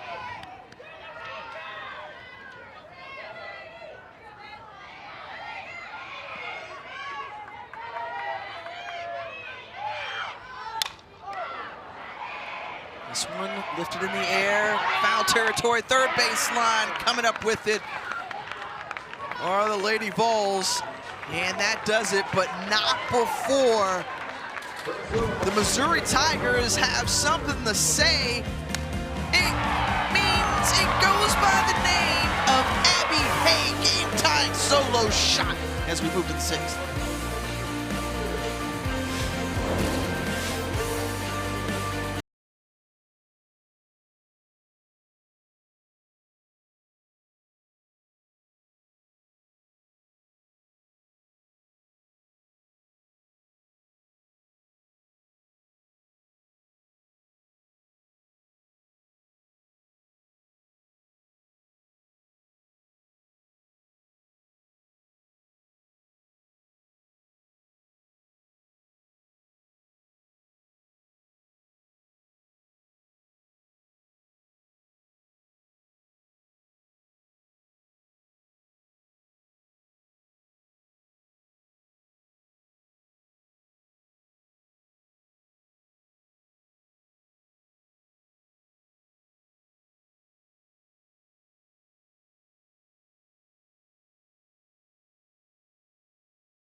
Back here at Mizzou Softball Stadium, how about it?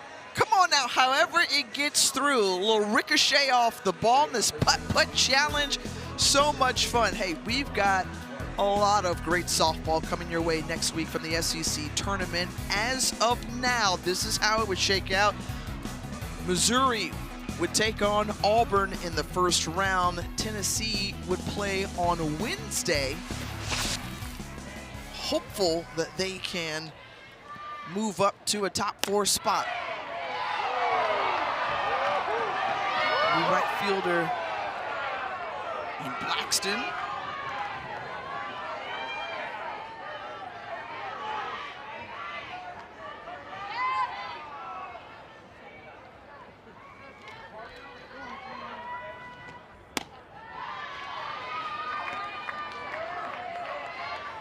And a 2-0 count to Emma Clark to lead it off here in the 6th inning.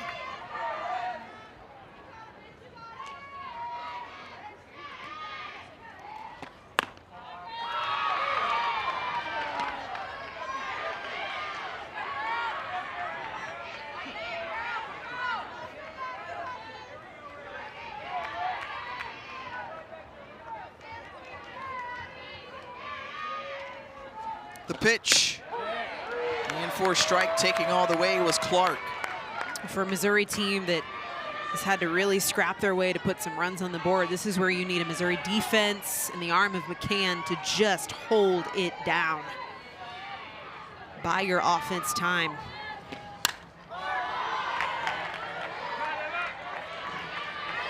And McCann came in last inning in the 5th. That was the first 3 up, 3 down inning that Mizzou defense has had all game.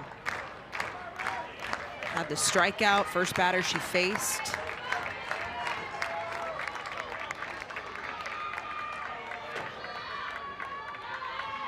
Payoff. And walking the leadoff batter in Emma Clark. Remember McCann, who started off last game, gave up 6 hits, 3 runs, 1 earned, and 3 2/3 innings. And now coming in relief in this game for Sierra Harrison.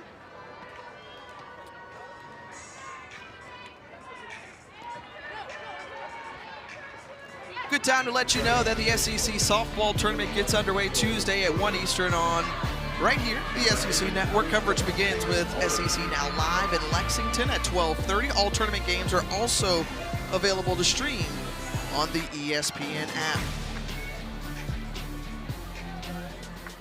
So pinch runner Zoe Schuler at first base, and Taylon Holly at the plate trying to advance her over to second base, laying down the sac bunt, and does so successfully with just 1 pitch. Never underscore the importance, never not underscore the importance of a sacrifice bunt. I mean, that's one of those fundamental pieces of our game. Doesn't matter how elite you are, what level you're playing at, the ability to drop down the bunt, move a runner 60 feet becomes pivotal late in the season. And guess who's up now? Elsa Morrison, who went yard her last time at the plate. Let's look back at it here from the 4th inning. Full smash, belt high, mislocation from Harrison, and she takes it deep into left center field. Freshman season, that was the 5th of her year so far.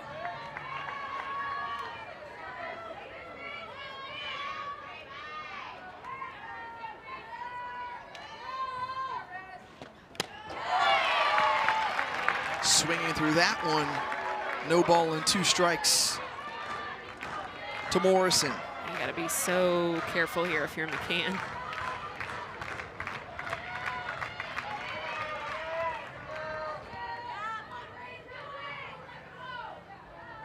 The pitch on the way. Gets the strikeout. Marissa McCann loves it. So do the fans here. 2 down. I gotta tell you, this pitch was pretty sweet over the meat of this strike zone. But Morrison was unable to square her up that entire at-bat.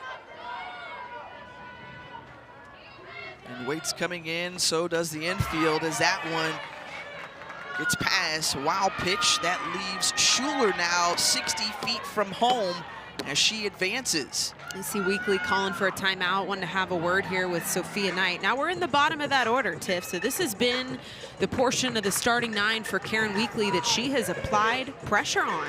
She wants production from the 7, 8, and 9, and here with Sophia Knight at the plate, 0 for 2. It's up to her. Opportunities dwindling away here for the Lady Vols as we get late in this ball game. Good strategy going back and forth as Coach Anderson pulls in the infield for the Tigers, having a word with them as well.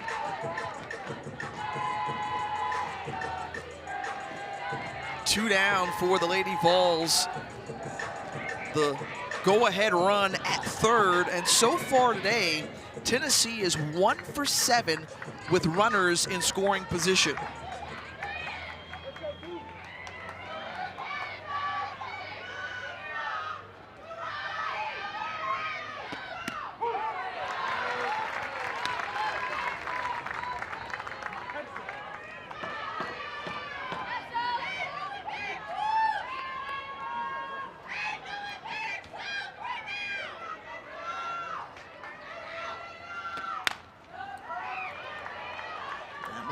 knocked away and foul.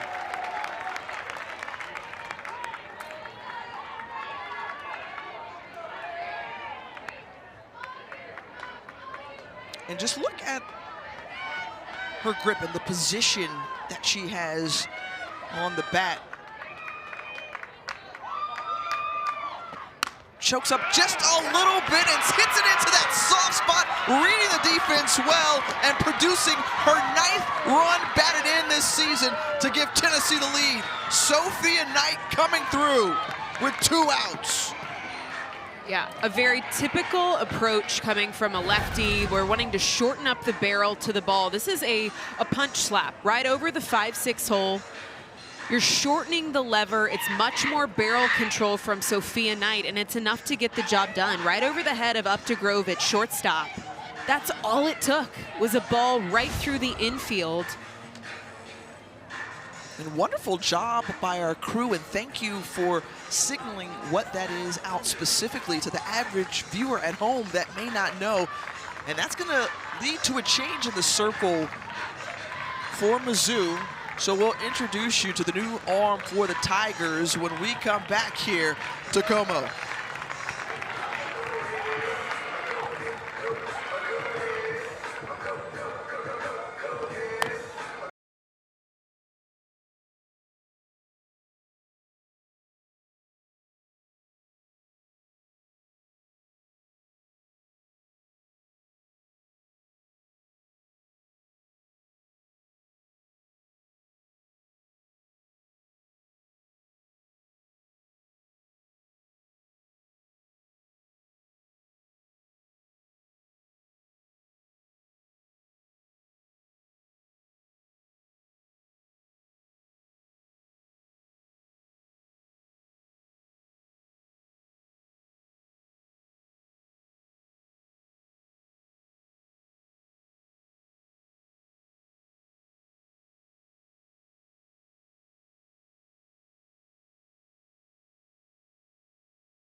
In 23, look at how productive and successful Tennessee has been with scoring 3 or more runs, 169 to 10 in that span of 3 years. And they've got the lead here, and that's exactly why we're seeing Abby Carr now in the circle, because she's got to try to deal with that and prevent any more from happening. The freshman, the two-way player for the Tigers. You see her line here. And this is what she can do in the circle. She faces off against Mackenzie Butt, who has come up in multiple pinch hitting roles this weekend and delivered each time. The sophomore out of Garden Grove, California, had that big pinch hit, 2-run single in game 1, and then produced another RBI single last game. Yeah, this is tough for both of these young women stepping into this game. Mackenzie Butt not really having a lot of info that she can gather from the rest of her starting 9 to try and piece together a game plan of what she can expect to see here. Same thing on the flip side. Carr stepping in, a freshman. Her fellow pitchers, her fellow arms that have been in this game have not faced Mackenzie Butt. So 2 fresh slates going at it here with 2 outs on the board. The 2-1 to Butt. And fouled off even at 2 apiece.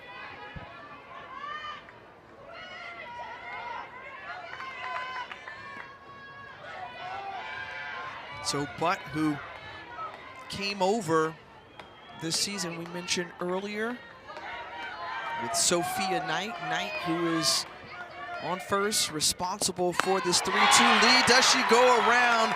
And yes, she does. So Carr does her job. However, Sophia Knight gives the lead back to the Lady Vols.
Carlin Pickens, when she's in the circle, boy, she is tough to catch up to.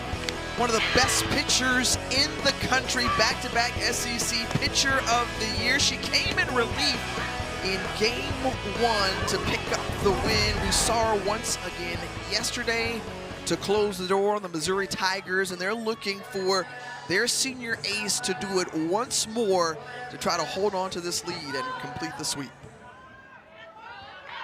One of the most dynamic arms you will see in all of college softball, and she is an absolute flamethrower, folks. Upper 70s, holds the record currently for fastest pitch in college softball, upwards of 79 miles an hour. Chasing 80, which absolutely blows my mind.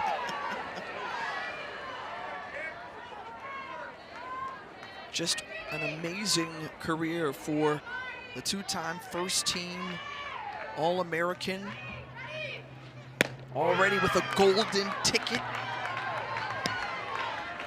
to the league's second AUSL draft. So she will continue her career, but she's looking for a whole lot more before she does that in a Tennessee uniform.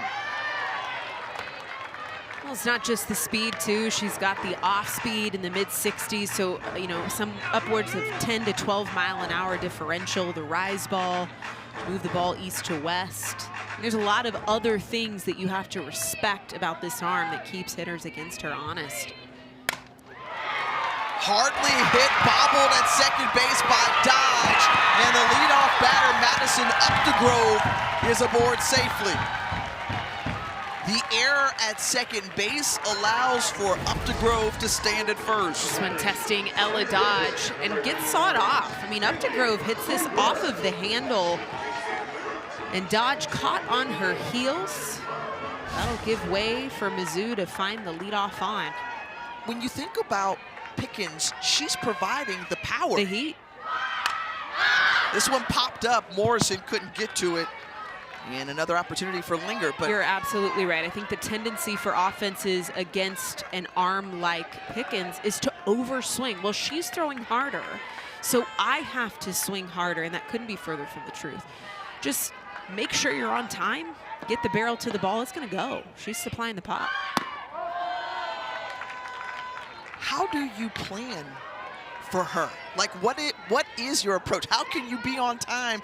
You said 79.4 miles per hour she's been clocked? That is the top of the charts for her, yeah.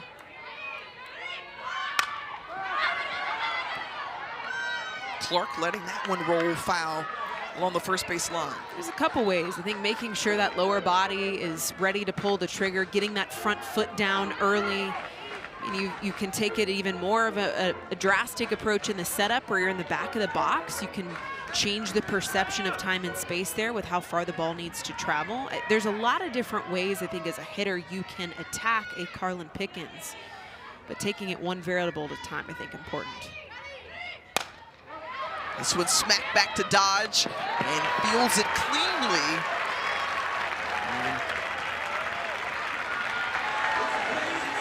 One away, now Updegrove in scoring position as we're back to the top of the order, and the lefty Addie Waits coming to the plate.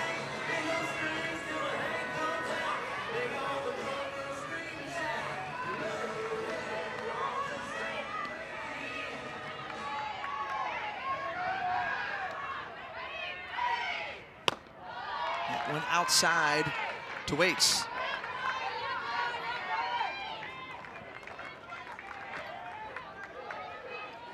Waits, who grounded out to first to lead off the game, came up with the base hit the next inning. And now Addie Waits being patient at the plate, seeing two straight balls from Pickens. Tough pitch to lay off of. Let her just above, let her high, especially coming at that speed. That's a pitch you kind of salivate over, hard to lay off. Right back to Pickens, fielded well, and getting the lead runner Updegrove trying to go to third base. And now 2 away, heads-up defensive play by Pickens. This is a pitcher, and honestly, what feels like a 5th infielder that knows exactly what she's doing. There's no panic here. You can see that third base, Rattan, is immediately at third, waiting for that throw. A defense that has a plan. There are no surprises here. Very seasoned on this dirt. First strike in to Abrascato.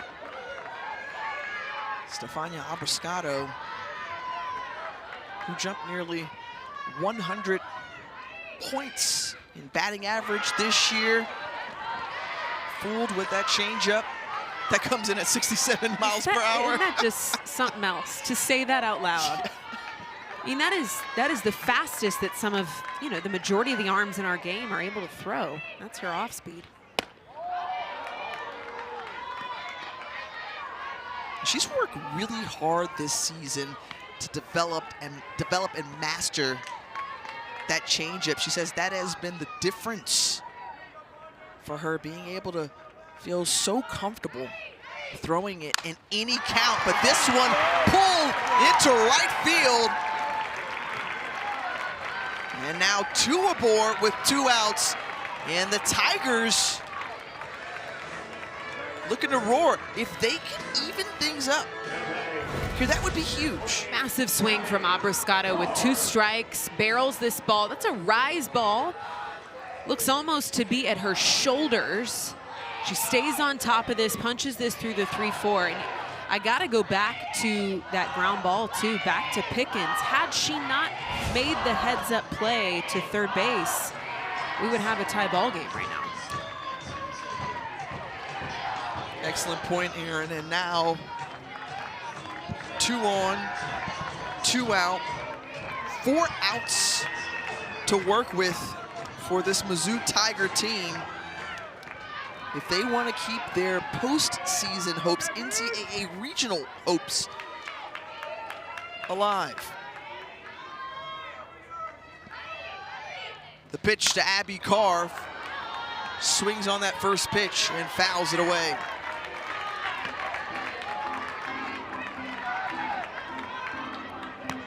Carr, who does double duty. Excellent at the plate. She came up with a single today, but we also just saw her come in relief last half inning.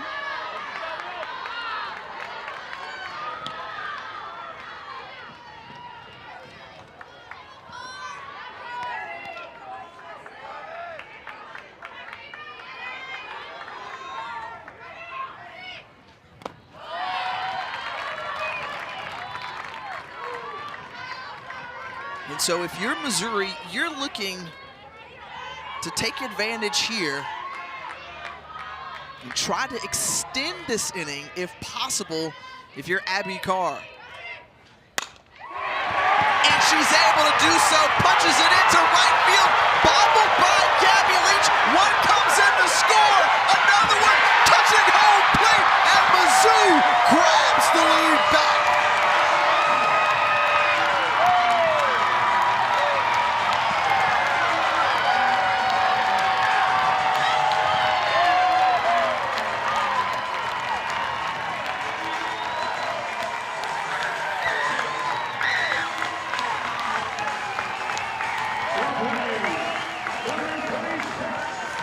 Understanding what's on the line for this Missouri team, knowing with their backs against the wall, they were able to deliver thanks to the freshman. Pure grit from Abby Carr. Pure grit. And I want you to notice where these balls are hit. They're not over swinging. Mizzou is not taking massive home run swings. It's gap to gap, barrel to ball. When you face an arm like Pickens, you can't get too big.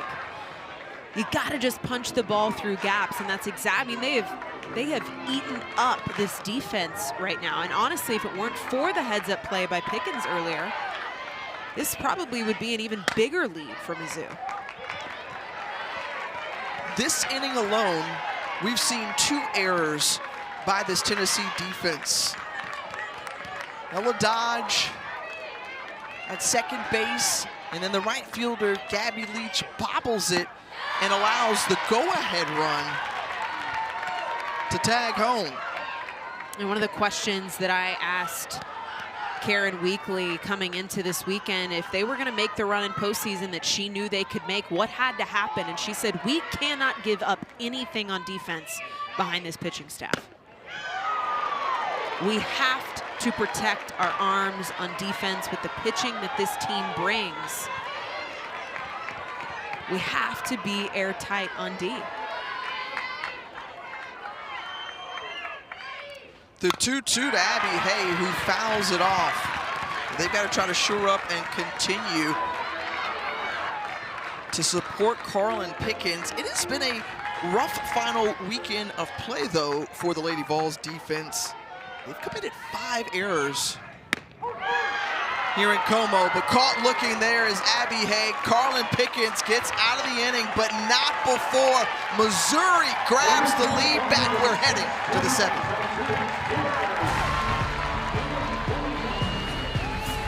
SEC Softball is presented by Regions Bank, official bank of the SEC.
Last 3 innings, the most compelling was the bottom half of the 6th with Missouri taking the lead. They are playing for a chance to qualify for the NCAA tournament, but it's all important though for Tennessee as they're looking to clinch a 4 seed with a win today and some help from Texas A&M.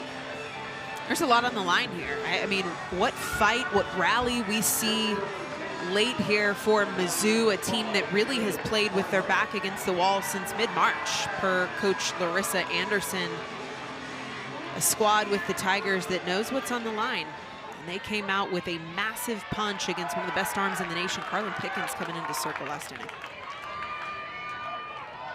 So pinch hitter to start it off here in the 9 hole for Tennessee, Meredith Barnhart. And we've seen all of the numbers when they're scoring first and when they lead after with 3 runs. All of those things right now on the line for Tennessee, in addition to what you just mentioned going into next week's SEC tournament. For Mizzou, once again, trying to hold on to that 500 record. A win here would get them back to that 500 mark. And then you think of what's ahead for the SEC tournament. They face Auburn as it stands currently right out of the gate. They had a sweep against Auburn earlier in SEC play. Should go around and commit. They say yes.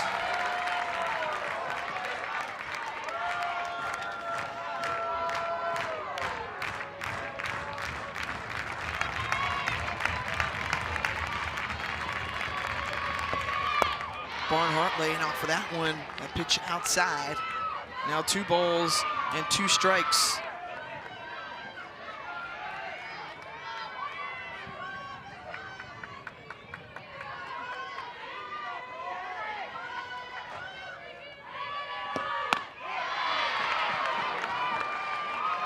And now the count draws full.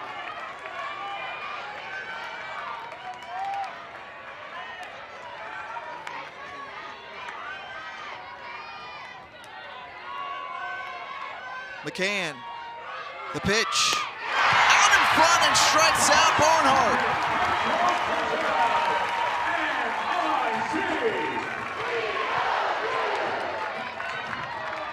Correction there, that's Abby Carr. Forgot she came in relief last inning. Yeah, beautifully done. That's an off-speed low in the zone against pinch hitter Barnhart. Gets her way out in front.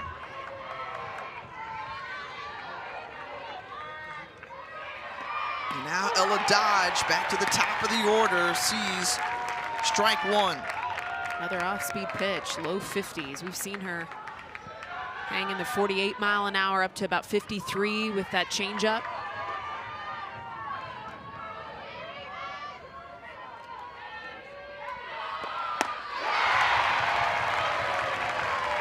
Carr going to work right now. Dealing.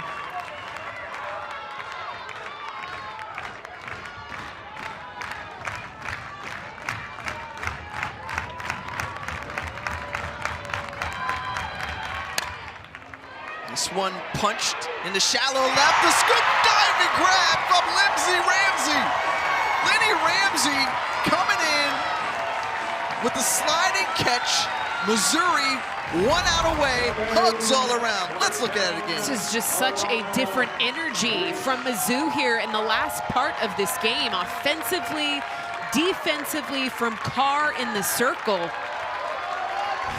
And on senior day, nonetheless, right? Picking up their senior class here at the very tail end. It all comes down to Alana Leach. And Leach is looking to extend. Again, Tennessee wants this win, needs this win, and for A&M to drop one to Oklahoma, which they are currently behind in College Station.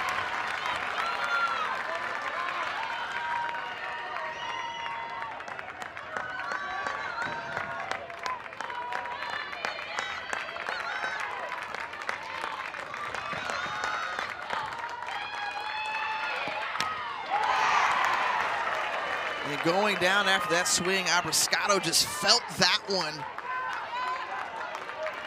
She looks to shake it off. She's like, yeah, I'm all right. She's trying to keep her pitcher in motion, right? In rhythm. Abby Carr feels so in control right now. And Abriscato not wanting to put a pause on that control. She grits it out. Down to the final strike, final out.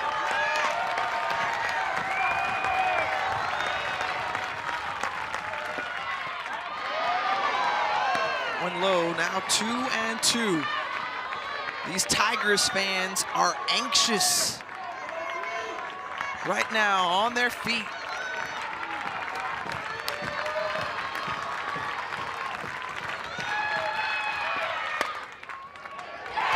That does it! Ball game! What a comeback victory for the Missouri Tigers to knock off the 9th-ranked Tennessee Lady Vols.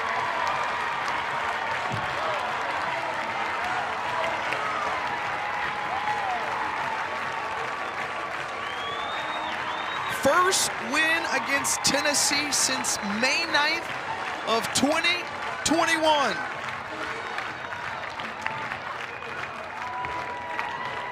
And congratulations to Coach Larissa Anderson picking up career win number 400 in their final game here at Mizzou Softball Stadium this season. Just a massive push here at the end for Mizzou with everything on the line. They're able to finish 500 as they approach the SEC tournament. All important for the Tigers. What a great effort from Mizzou. For Aaron Miller-Thiessen, I'm Tiffany Green, the rest of our great crew. Let's send it over to Oxford with Nate Gatter and Monica Abbott.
Yeah, this was huge, coming off of a really good SEC performance as we've gone through the season, but doing this for our seniors, this is their weekend, and I'm really proud of this team of how we capped off for them.